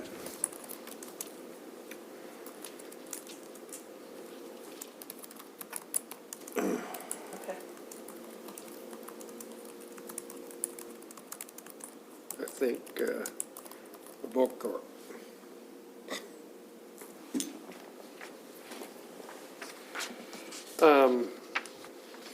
video, $10,000 is an awful lot for a video projector and book cart. I think it's a media system. I think that it's probably something similar to what we have in here. It's in their media room. I think they said it's. Do they have one now? I think they have a projector and they're wanting to upgrade it to a, I don't think this is a good time to be upgrading, if it's still working. okay, I'll check. And Pat, going back to what I just asked you, that's, you're taking that whole 65,000 off for those two new positions, right? Yes, Yeah, but you're going to readjust the 5% pay increase to Right. Four. resemble 4. yes. Yeah, okay. and other, I think we should take other out until we, Know what other is? Well, others on page 15, I lumped it together because it's like, so if you look at page 15,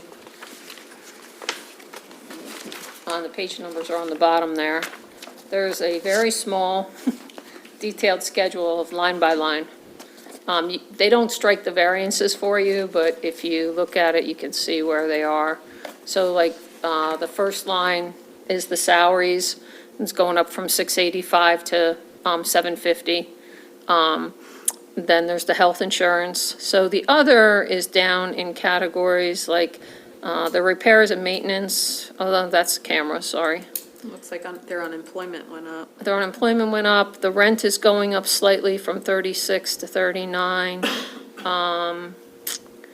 Postage is going up slightly. Office supplies are going up slightly. Library programming is going up from 11,500 to 15,000. So there's a variety of items that are going up small amounts. And there's a couple that are going down. I mean, the audiovisual is going down from 6 to 5. So that's kind of the detail, the line by line that we asked them for.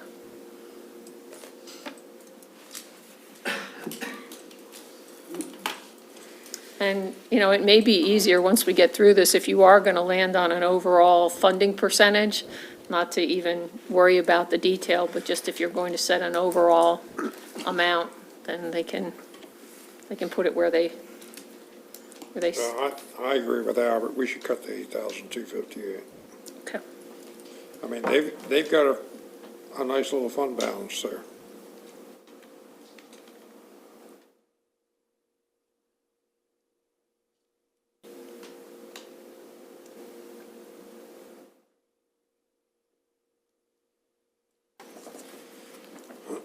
Region coming in to talk to us. They usually do. We don't have them on the schedule right now. I haven't heard from anyone, honestly. I don't know if I should be reaching out. So when we send out the budget memo, we ask for them if they, you know, when they submit their request, if they would like to come in person to reach out to you directly. We can send out an email blast and just say, Hey, reminder. a reminder, so happy to do that. We'll send out an email. I didn't suggest that. What were you thinking about, ladies? I was just saying, I asked one question. I asked one question, and that would get it Well, and we spiral. can do it on a case by case if there's people you want to hear from also, so. Okay. Anything else on the library? What did we take then? The new positions and the other And the other, and the And the equipment, equipment. and the equipment? And same raises as county employees. yes, And the security cameras they can buy yes. out of fund balance. And they may have it set up that way, but. So the only thing that's really left in there is the health insurance and the salary increase at the same rate as the county. And we're finding out their cost share for the health insurance. Yeah, and I will check into the rents. Okay, so if we look down right below that is Upper Shore Aging's request.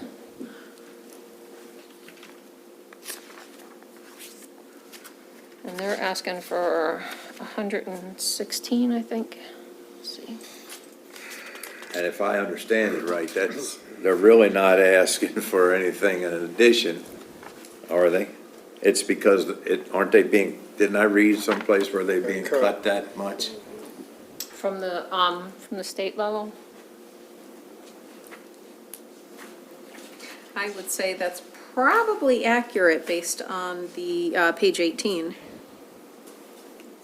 'Cause you had given them a rather large jump. I think it was 2 years 2 ago. years ago, we When gave them a Andy good- came in. Yes, well, when we came in. Right. Yeah, 2 years ago, we gave them a large jump.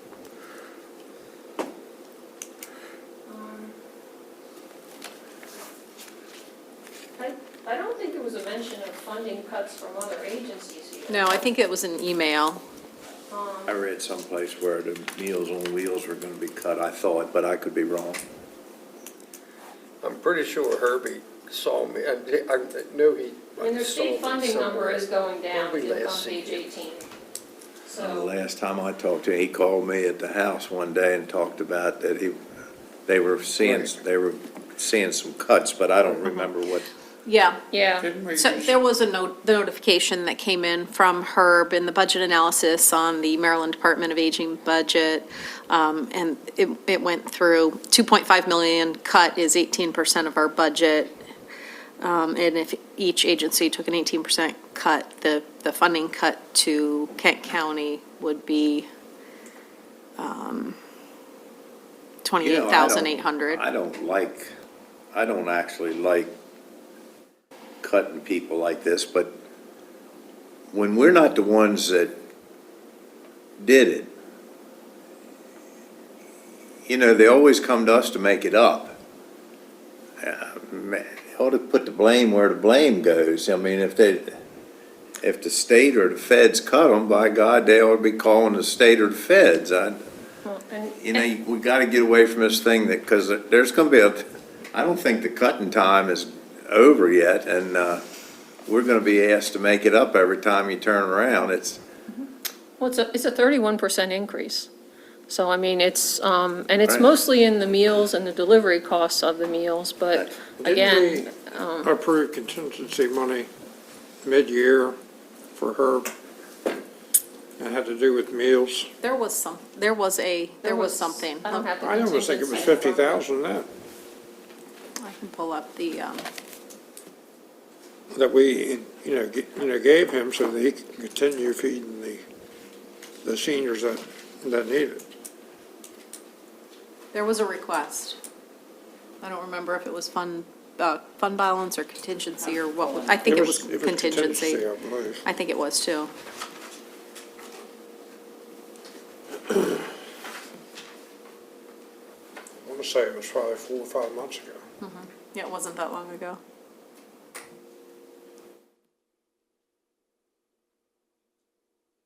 Yeah, so in, Meals on Wheels program, Upper Shore Aging, 50,000? 50,000 Yeah. in September, and that was Yeah, on page, It was actually spent in January of 2025. Yep. yeah, on page 18, there's a breakdown of their revenues, and it shows that they have, let's see, 18. Oh, they do add that bump. Yeah, so that 50,000 that's in the FY '25 is the Kent County extra towards food. So we did give them an extra 50,000. So if you add that to their budget, that would have brought them up to 4,004. And they're asking for 451,000. So it would be about a $50,000 increase. Right. In very rough numbers, they're asking for 100K, 50 of that for meals, which you gave them this current fiscal year. And again, if we had known it was going to be recurring, we probably would have put it in fund balance, and that's the kind of, at the time that it came in, we probably Well, assessed they- it to be a one-time. That's how they presented it. Yeah, Was as a a one-time need. request. So was it fund balance or contingency? Contingency. Contingency. So that's why it's not showing in these numbers. But it was to go to have Meals on Wheels, right? Correct. Yes. Yeah. The 5,000 maintenance person, I mean, what is, do you have any idea what that is? I don't think. Yes, I know what this is. They just need a handyman to come in every now and then to change a light bulb or to fix minor things in the, Albert, Don't call Albert. Albert a volunteer for that. okay, I'll On top I'll let of 'em know. weddings and-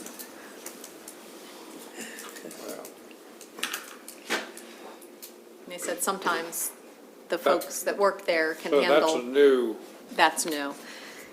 But they don't really want their I'd volunteer like at to the see us front desk. consider eliminating that.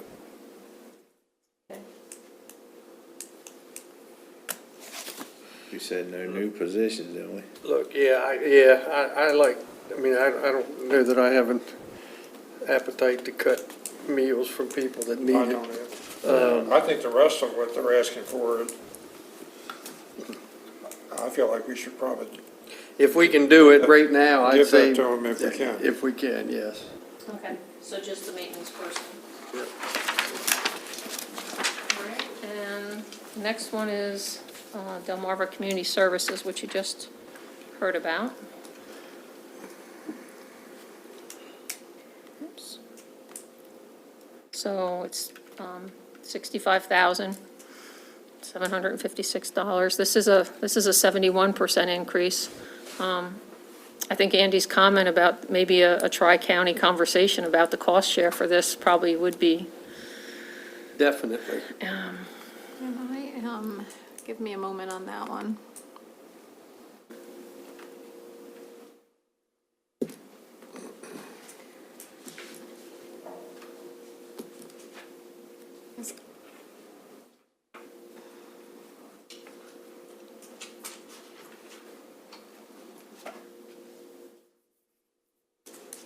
And I think the request is really just to keep it status quo Yeah, this, So- that. and share one-third of the All cost. that is, again, they're asking us to fund what they've lost from the state and the feds. Well, it's the matching funds, so they typically ask us, but it's, as he was saying, like, they take what they think the matching funds are for the grant, and they split it equally among all three counties.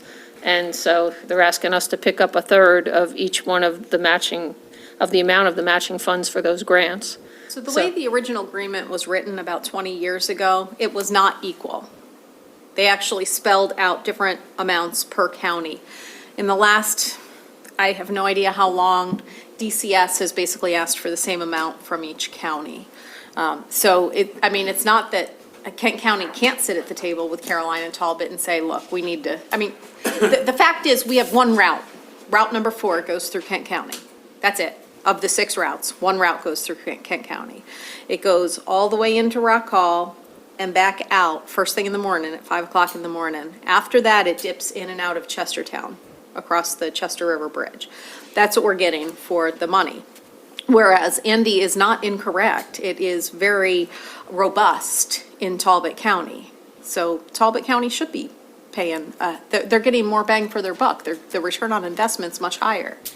But it's not specified in here that we all pay the same amount. So it seems to me it would be pretty simple to get the numbers that he presented to us here today for each one of these counties that participate, and come up with a percentage that we feel that we should be paying for.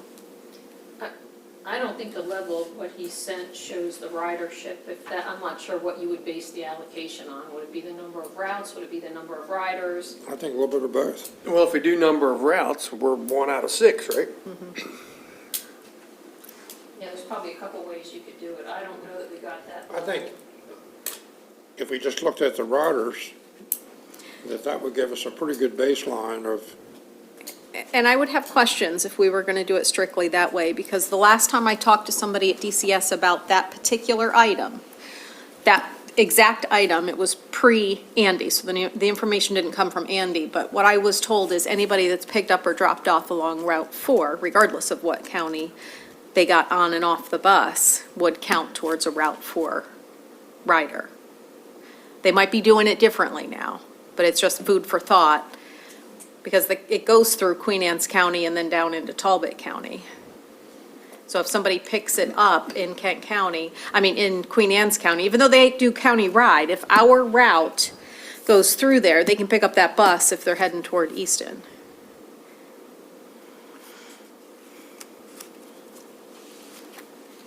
what do you think, Ron? I don't know. It almost sounded like to me that he was asking us to fund him and then to give us this year to try to do it much cheaper and a better way, probably. Yeah, right, we can't change Route 4 at this point. The annual transportation plan's already been submitted to the state. The hearing was held a month or two ago. The ship sailed for this coming fiscal year. But if we want to make severe changes, which I believe both parties are contemplating, we need to give them a year We to need to stay in implement. it one more year and give us the time, give us a chance to redo this thing so that there'll be hopefully more savings in the future. It don't matter to me, Now, but generally speaking, this is extremely generally, Talbot County funds them at the level requested. Caroline and Kent have cut their allocations, and then DCS has to figure out how to fill in the gap from there. Andy's not incorrect in that the past couple of years have been filled by COVID money. They plug those holes with COVID money. In years past, I don't know how they handled those. Well, could we, for cuts. now, say that we're gonna stay flat until we why shouldn't Talbot be picking up, if there's no agreement, why shouldn't Talbot be picking up more if we're only receiving A fraction. a fraction of the services? And do we know what Caroline did? Last year, This year? Yeah, Yeah. they kept it, the same as last year, yeah. which is severely less than the request.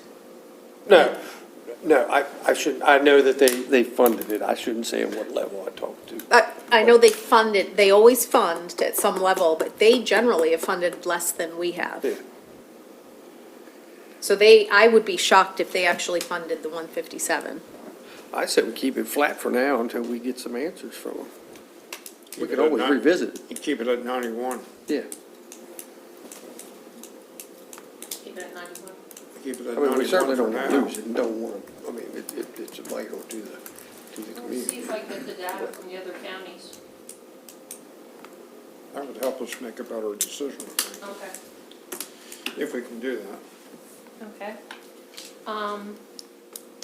Moving on to the volunteer fire companies, there's nothing we can do about that, that's formula-driven. Pat, before you move on, you can see here are all of the routes in our midshore, I can walk this along, in our midshore region. So this is not just the DCT routes, but it includes Queen Anne Ride, and it includes the Dorchester routes. But you can see there's only one route that dips into Kent County, and the rest are in and around the midshore.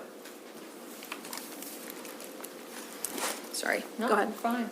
Okay, so the volunteer fire companies kind of are what they are based on the assessable base. They're going up, the funding will go up 4%. We had a request from the Greater Rock Hall Business Association for the transportation program. In the summer of it looks like an increase here, because in the summer of '24, or we funded the summer of '24 out of contingency, so it's kind of the same situation. So it's not really an increase, but they're just asking for it again at budget time instead of coming in later. On page 25, they have a How much memo. did we contribute along with the town? I believe so. I think we did. Let's see if I can tell the town. I wonder how successful it was. I'm wondering if, Well, They came in and gave a report, and they're talking with some of the business owners down there. I'm sure you all have heard the same thing. They were very appreciative. Very, very appreciative. So they list funding, they list us as a funding source of 20,000, the state as a funding source of 10, private donations 13,000, that might have been the businesses. yeah. Eastern Neck Island Fairs were 1,000, Upper Shore Regional Council 2,000, and yeah, and that pretty much makes up the revenue side of it. it's interesting, though, that the 2024 private donations were almost 28,000. So I wonder if they know that it's going down to 13,000, or if they're just being conservative. Well, that's supposed to be their budget, so I guess it's, it's what they thought at the time. Not sure.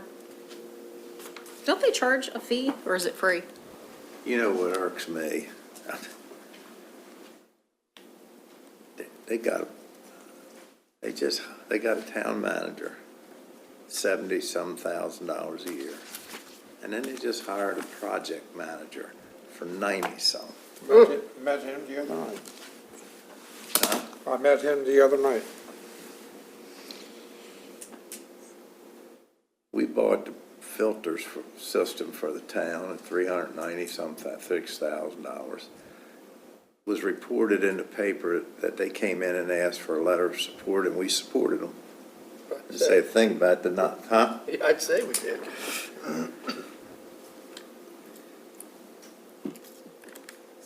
They could pay somebody $90,000 a year to be a project manager when they don't even have a project going on down there. I think they even pay their own bus route, but that's just a little sour grapes with me. I just see that as wasteful spending.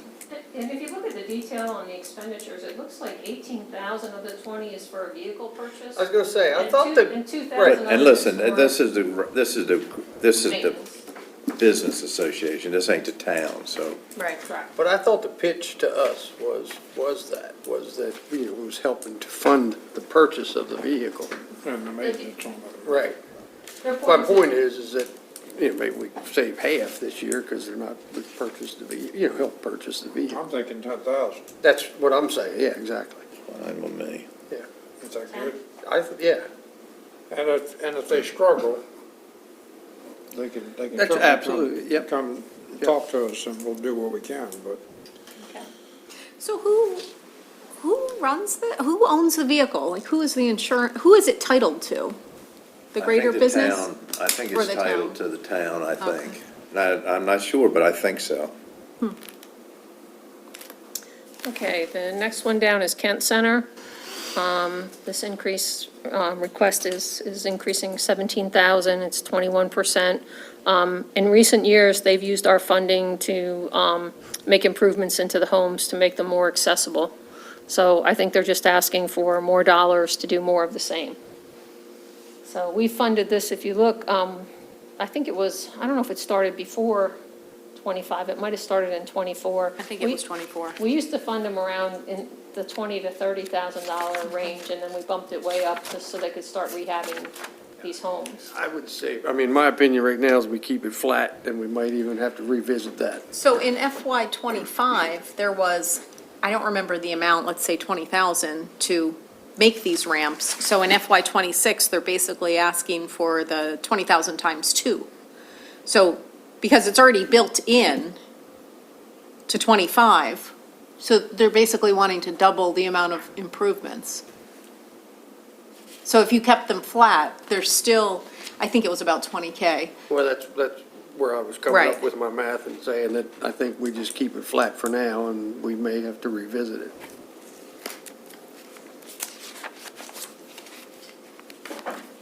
it's fine with me. Ronnie? Okay. Okay. And the next one is a new request for this year, and I believe, you may remember, they came in and presented. So this is the Veteran and Military Support Alliance. The detail of their request is on page 31. But I guess in summary, the best way to summarize the request is to provide targeted case management and complex system navigation services to military-connected citizens. So hopefully, these services will be provided to Kent County citizens. So there's, like I said, on page. Who's doing this? Huh? Who's actually behind this? That's the name of the organization. I believe that their acronym is, Well, it's the Veteran and Military Support Alliance, yeah. VAMSA. But this is a new VAMSA? This is new. We have never funded them before. They've never asked before. And I can't remember how long ago it was, but like I said, on page 31 is their absolute request. They have a little table that shows the number of residents. And they're saying that there's about 1,372 I don't residents. think we're in any position to take on new, as good Might not be as a- much good as of intentions that they may have. I mean, that's the Veteran Administration's work, and It might just not be a year for new it initiatives. might just not be a year for, That's right, when they came in, I don't think they did ask. No, they said they'd come back at budget time. That's right, And they did. yep, and they did, yep.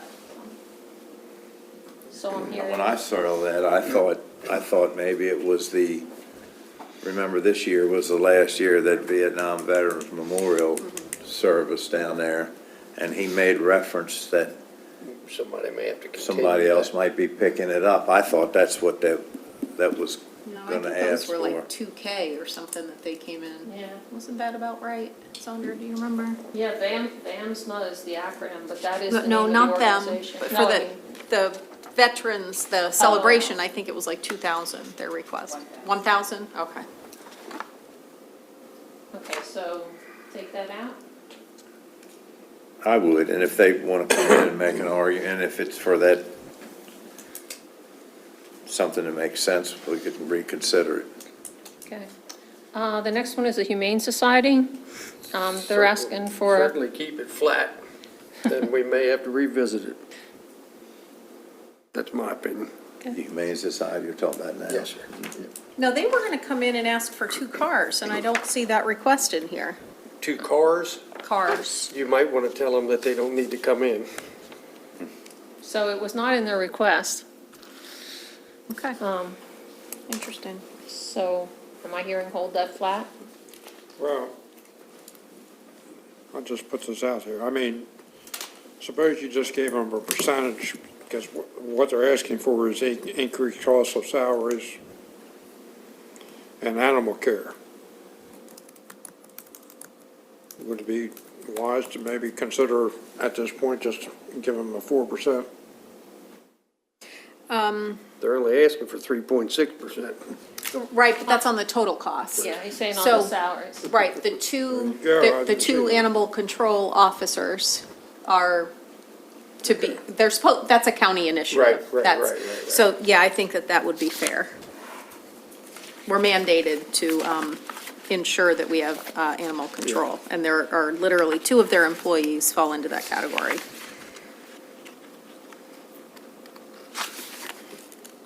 So we're leaving them flat? We're trying to figure out what the salary increase would be for the 2 employees. I can get that number. Okay. I need them to tell me that salary base. But I'll get that for you. We can talk, we can revisit If they're it. gonna stay flat, or we'll give them a Okay. percentage increase for salaries. Okay.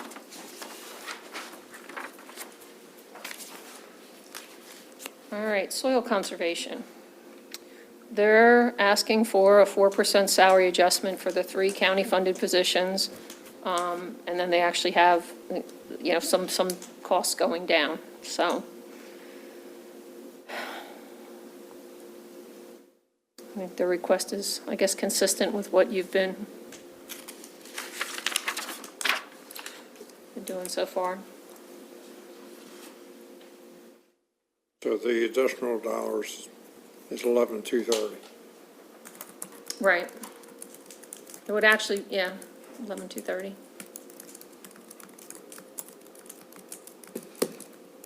Seems fair to me, though. Yeah, I mean, I'd say, I'd keep it consistent with the rest of the county employees, whatever we end up doing there. Okay, moving on to the extension office. They also have a 4% salary increase in here, and then they have a couple other items. There's a retirement subsidy for the Master Gardener Coordinator, and then there's travel expenses that are going up. Retirement subsidy. Yeah, I'm looking What at is that again, that? page 41. Anybody gonna retire soon? 41. Remember to ask for that. I remember them coming in here. Oh, no, not them.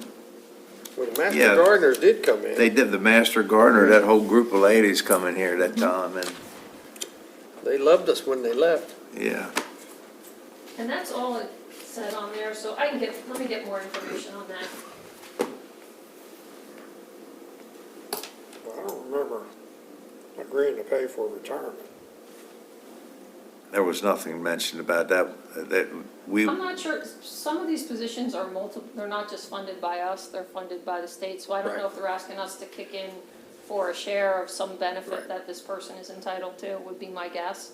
That's gonna be reoccurring, I will find out exactly what it is. as far as I'm concerned. I don't know that you need to find out. They didn't have it last year, No. so, in my opinion, they shouldn't have it this year. Yeah, if we're gonna, yeah. Take it out. yeah, How about the travel? yeah. I take it out too. Yeah. Okay. And I think all three of you are familiar with this, but let's just say today you dropped, like, as you know, we have a 4% placeholder for salaries. If you dropped that to 3.5 today, Pat, make sure that those numbers are run through all of the salary increases for the allocations, our partner agencies, so. That next one you can drop out, as far as I'm concerned. Yeah, absolutely. I don't think there's any need for new initiatives. Okay, the next one is St. Martin's Ministries. Did we give them more than that last year? I don't ever remember. I don't think that number's right.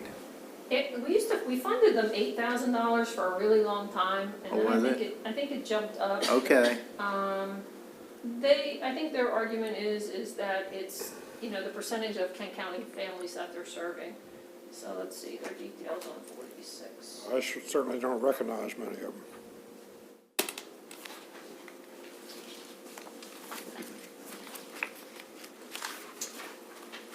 So I think they usually send a stat page, but they didn't this year. They usually identify how many Kent County residents they're serving. Oh, they do, okay, on page 50. In FY '24, they had 49 Kent County cases in family matters involving over 180 family members.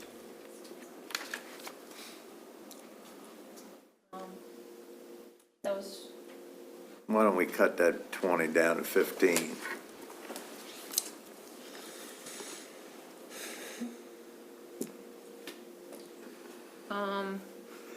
community mediation, So basically, you would take 5 off of the 8765. yes.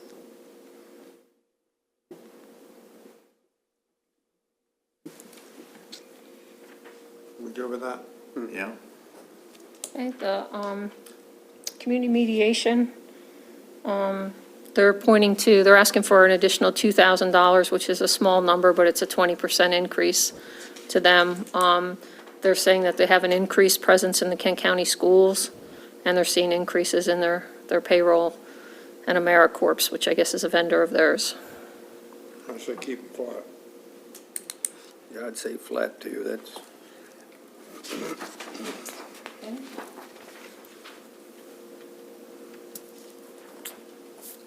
The next one is the Small Business Development Center, and Is this a new one? no, we always fund them, again, it was usually like in the $5,000 to $6,000 range. It looks like he's asking for $1,700. $1,700 more. Flat. And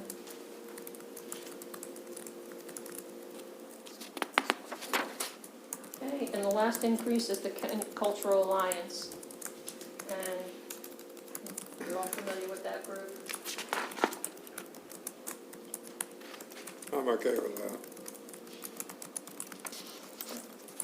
You are, Yes, sir, they do good, yep. they do some good things, so. Okay, all right, and then what you're gonna see is a long list of agencies that held their request at the same level. And. Wait a minute, what'd we do, I missed something, what'd we do with the community mediation Upper Shore? Hold it flat. I thought you said to hold it flat, And the St. Martin's Ministry? 1550. 15. We're gonna give them 15? Correct, yeah, right, yeah. Okay, that's what I missed, I thought you, Okay, I thought, and so then, yeah. social services, the forestry So board. they got like a 3,765 increase. yes, I got you. I'm sorry, Pat. That's okay. I wanted to verify that we were still doing that separate $400 a piece to the volunteer fire companies. We gave them $2,800 last year. And That's for the liquor licenses, correct? all right, Unofficially, I mean, I'm sorry. it's coincidentally about the same I'm amount. sorry, I'm sorry. so I just want to make sure that we wanted to, that was a recurring. Did they ask for it, or do you just put it? They didn't ask for it. I think I pulled the minutes, and I think it was, It was voted on to do it out of Each year. contingency, but the previous year, it was annually. so I'm not really sure. I mean, obviously, the intent, I just wanted to confirm if the intent was to do it again. I think we should. I think we should. Okay. It doesn't show as an increase. So then we actually, all those agencies held flat with their request, and then we saw some decreases. The mosquito control is going slightly down. The Museums of Kent County asked for less money. We did not get a request from the Kent Learning Center. They said they didn't need funding this year. Upper Shore Regional Council's request is going down because they're not asking for the micro small business program this year. Chesapeake College funding is going down. That's all tied to enrollment. And then there were these kind of one-off requests for the town of Chestertown and the town of Rock Hall that are large decreases in this category. And if they'd been funded out of contingency, they wouldn't show here, but because we funded them out of fund balance, they're sitting in the recurring cost. And Chesapeake College is actually going down 50? It's based on enrollment, Right. Ronnie, so the About enrollment's that. still dropping. So the blueprint really hasn't increased student participation there, I guess. No. So if you were to take out those two requests from the towns, your allocations truly are going up about $500,000. Yeah. So you just cut several of those asks. But I know it says 60,110 up there, but if you take out those one-time costs from Chestertown and Rock Hall, the requests came in at $500,000 more than what you paid last year. So maybe we'll. It's just deceiving. Yeah, maybe it will be helpful for me to strike a subtotal, Shelley, and show both totals so you can see what it is without those two unusual. I think it would be. Yeah, let me put a subtotal in there. Because there were a lot of additional requests.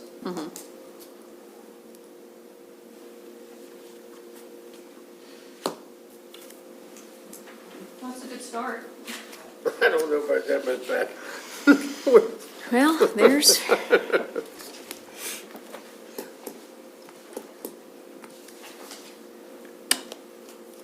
You want to move over to capital, or I'm not sure what time you wanted to go until.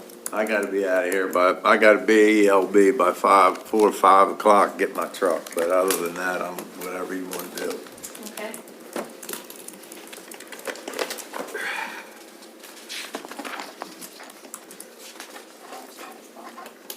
oh, live stream has bombed out. So, So, I mean, What is it? I can start all over again, the recording's still going, we will have a record. the live stream, it has It stopped. bombed out like 15 years ago, Okay. but I don't. And on the flip side, I mean, we've been going at it for 2 hours, if you want to Just call it a day. call it a day, you could call it a day, and we reconvene. Now, just as a reminder, the last Tuesday of this month is a fifth Tuesday. We don't have a meeting, so we've blocked off the whole day for budgets. So we can go at it hard that day. Yeah, that's fine, I'm ready, Fine. I'm good. Okay, so I know we struggle with what to put on the agenda. I don't know if you have a preference, so I put back up the expenditure categories. Is there a preference of what you'd like to talk about next week? I mean, we definitely have capital. We can schedule the closed session for salaries, whenever you'd like. I would almost think salaries are gonna come towards the end. The end, they usually When we do. see- There are minimal requests. Yeah, when we see Yeah. what, I'm not sure when the schools want to come in and present. If we, Pat and I are meeting with Dr. McComas and Elisa on this coming Wednesday. So hopefully we'll know a little more about Okay. the school budget this coming week. Could you share a message with them? Sure. I don't know what their fund balance looks like currently, but they need to spend some of it. I don't remember, their financial statements were released in the fall, and I don't remember where they ended, do you? not offhand, I let's think they see. had a right good fund balance. No, I think it had increased over the previous year, if I'm If you not give- mistaken. If you give me a minute, I can probably pull it up. Because I think it's in our audit files.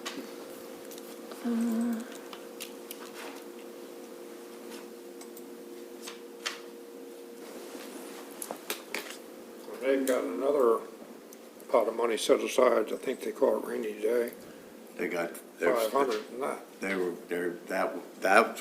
we had that big argument over them creating a great big fund balance when we were, and we made them spend it down one year, and they come out of there with the idea that they're allowed to hold on to the $500,000. And we've went along with it, so I think they have to spend everything over that $500,000, in my opinion. But the county's opinion of the 500,000 was, that was their fund balance.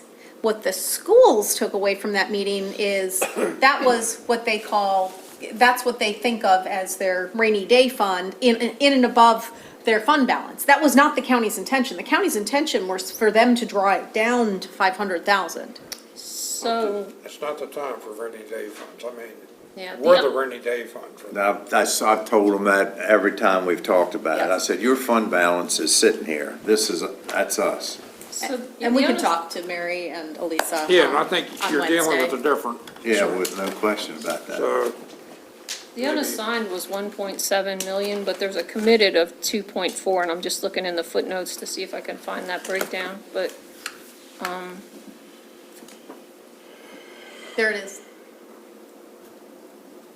Right? No, No, that it's was a capital different 2.4. I just saw 2.4. yeah, it should, these footnotes all start to look the same after a while.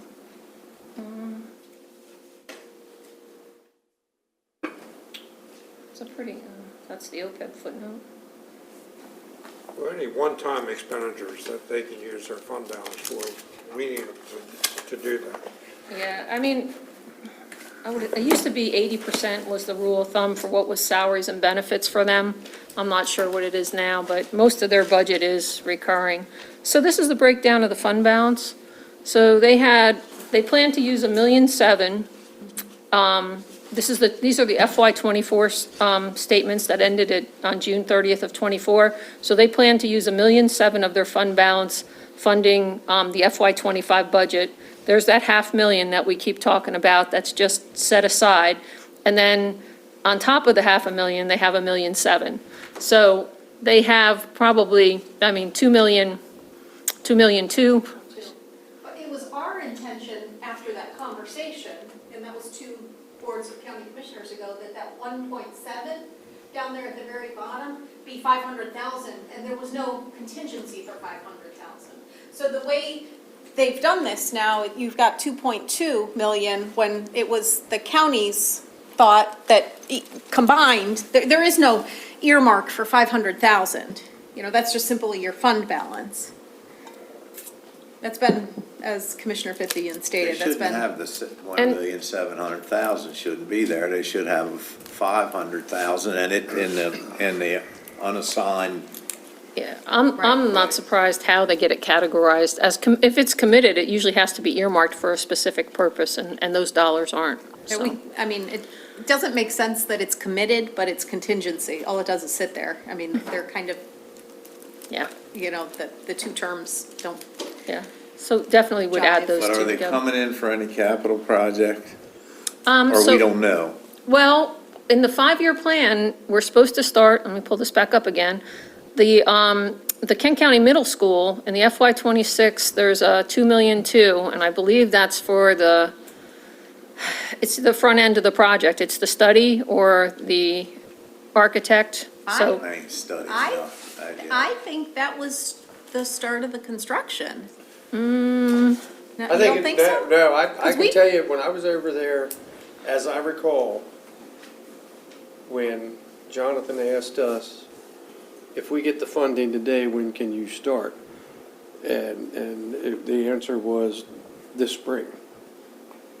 So, So I'm almost 100% sure that we have to pay for the architect and engineering. Like, I don't think the We've already state done that, haven't we? we already paid for that. paid for some of that? Oh, yeah. I think we have. Okay. Yeah. Of I'll have course. to double check. Quite a These, bit. these are the, Million something. Yeah. Right, so, right. these are the old numbers that we've been hanging out in our 5-year capital plan now for several years. We haven't had an update, and I think that, might be going to change. But, yeah, I can verify if that's the construction, but it's supposed to start this year, and then you can see there's 28 million in FY '27, and then another 10 million in FY '28. And that gives us our $40 million piece of the pie. Well, the technical building at Chesapeake College, that fell, No, that's in. that's in? That's in. Now, I heard from Cliff on Thursday. It's a little bit smaller. I don't have final numbers, but as of last Thursday, it was still in. The state had some questions. They were looking at it coming back a little smaller, but I don't have numbers yet for you. I guess we'll find out at that meeting we go to. Hopefully, we'll know by then. I mean, Mm-hmm. hopefully, the state, Cliff might have an answer today. I mean, the Wait, fallout you from know, yesterday. I'm thinking, I can hardly see it. I don't know how you guys can see it. It's in the capital tab of your books too, if you want to see paper, but that's, and this clearly needs some massaging as to what But you're. other than the school, which, I mean, they have any other capital requests, and maybe we don't know until they come in here. Yeah, Well- we don't have the request yet. One thing we're going to have to start talking about is the Board of Elections. So if It's we. not even on there. No. Currently, the lease expires at the end of June. I've asked KRM for a quote to get us through the end of this calendar year, another extension. If we are to do the roof, mold remediation, office space configuration, we're in the range of about 2 million. And that gets that building usable. We can move the Board of Elections in. If we want to go in a different direction with Board of Elections, then we need to, figure out what that direction is. But that still doesn't solve the Wharton Elementary School issues, because if they're going to continue to use it, if that's the plan, not that we're going to demo and put up a new building, but if we're going to continue to use it in some capacity, we've got some pretty big issues that are going to have to be taken care of out there.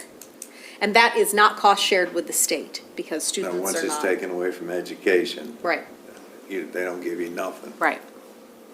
Not even for the Board of Elections. No, And- no, definitely not. And the Board of Elections included, a placeholder in their rent, so that there is an annual amount in their budget for rent, but, so I guess if they were to, that Do you could know be what adjusted. we are currently paying for the rent? for the Board of Yes. Elections? Yeah, what We are are. we currently paying? But what are we And paying? do you know What's how the much? number? I mean, I was amazed when I saw what the county is paying for office space. I want to say it was around $300,000. It's a lot. And you figure we pay Let's see if I can get that. quite a bit of Not for the office. Board of Elections, but for all. Yeah, right, well, we pay Health Department, Oh, you mean in total? Board of Elections, Kent Family Center, State's Attorney's Office. Am I missing any big ones? Those are the big ones. I think so, It's a lot. yeah.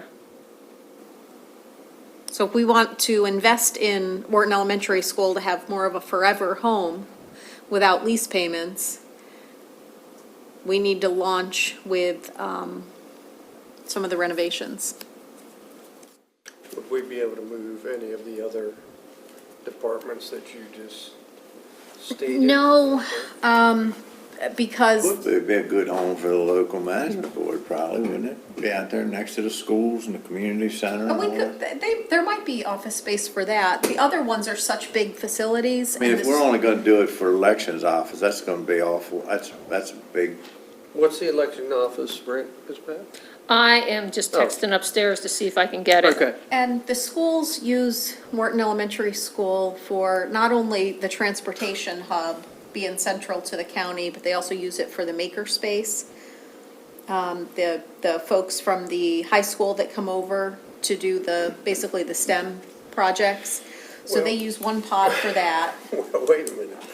If our high school is only running at 50% capacity, 50. pick a number here. Yeah. Why can't we utilize some of that space there? I'm just, I this mean, is all. that's a question, I mean, there are a lot of pieces and they can be I'm rearranged seeing if I can in. get it for you. So I tell you what, I mean, I guess what I'm just, I'm running the number 2 million to get it up and running. Where does that, how long does it take us to pay for that with the, Board of The lease Elections? payment. The local management board, maybe. Well, local management boards right now, right right around the here. corner. So we don't pay.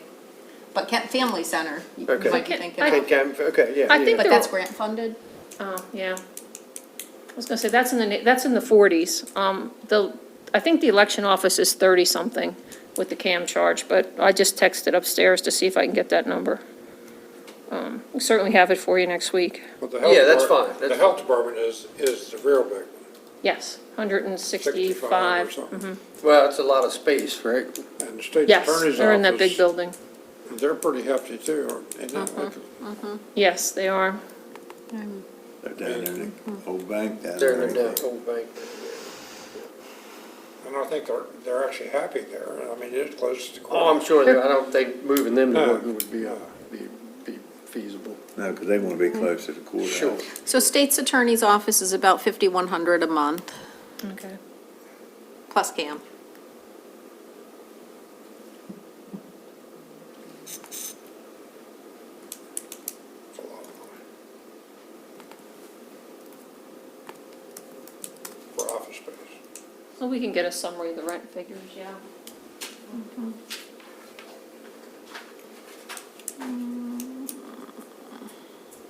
We're paying $37.50 per month plus CAM for Board of Elections, How much? $37.50.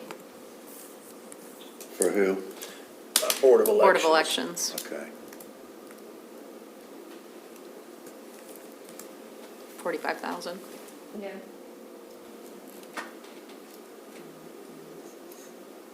You said 3,700 a month?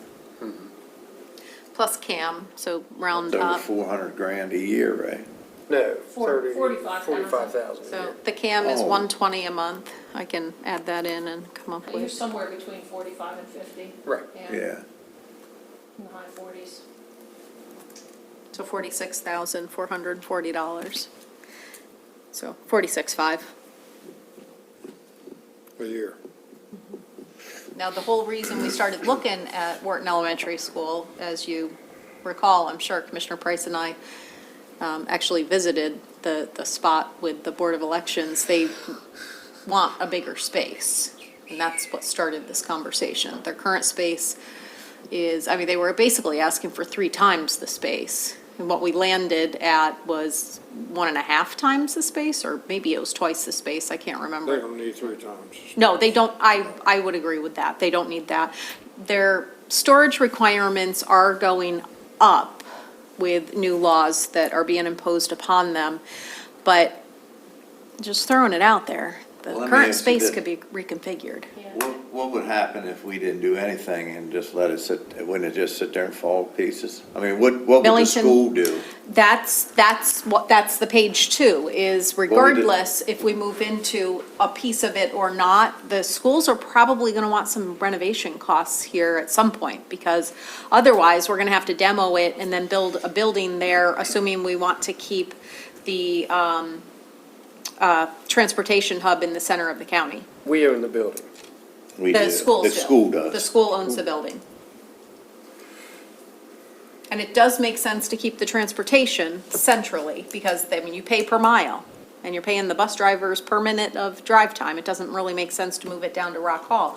On the flip side, I mean, would they be interested in moving the administrative offices out of Rock Hall and moving them to Wharton? And potentially, we could use the Board of Elections in Rock Hall. I mean, that is a wild idea, but there are options that probably should be discussed soon. There's probably room down there for the elections office, because they don't, Board of Ed don't take up that whole No, building. you're exactly right, Ron. You're exactly right, yeah. And it's sitting there all Yeah, ready to roll. ready to roll.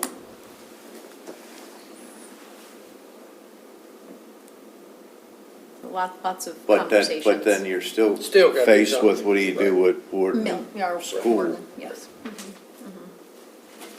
I mean, an extreme case would be you demo it and you put up a pole building for the transportation folks. I mean, that's extreme, but it's usable space, it just needs a little TLC. Well, and if that's the Currently. case, we, you know, that'd be a good place for that $1,700,000 fund balance to go on some project like that, that's a one-time expense. And that's where if they need some kind of renovations done to that school, that's where they ought to be looking for, not at us.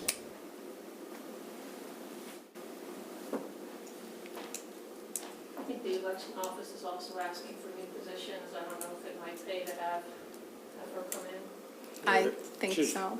She don't need to come in. Okay. I don't think she does. I like it. You heard my opinion on new positions. Mine too. An election office, what are they busy twice a year or so? I think that's their challenge, is because when I'm they're sure it busy, is, they're- yes, They're right. understaffed, they're super busy. I'm sure it is, yeah. For, any time other than that, they're perfectly staffed. But every department in the place can make that same argument. We're busy, when we're busy, we don't have enough, but.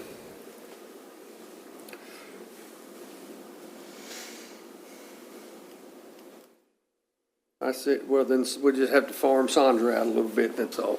Well, she's kind of screwed up anyhow. Had a phone on and went off. Yeah. We're gonna have to start initiating a fine for every time somebody's phone goes off, I know that. Where's Jim Miller at? I want to see her discipline. Yeah, Sandra's never gonna hear the end of that one. No. she's like that's, and it's like a soup Nazi on Seinfeld. No soup for you! She's the phone Nazi. I'm done. Okay. I'm going home. Okay, right, so after we have- you leave, John and Albert, what do you wanna do? About what? Ronnie's leaving. What's next? Do whatever you want. That's right, we still have, yeah, go ahead and leave, Ronnie. Albert and I got it, go ahead. Help yourself. Yeah, Ronnie would like, hey, then he can get away scot-free ever. So the work session is concluded, correct? The work session has concluded. As far as I'm concerned, that's for now.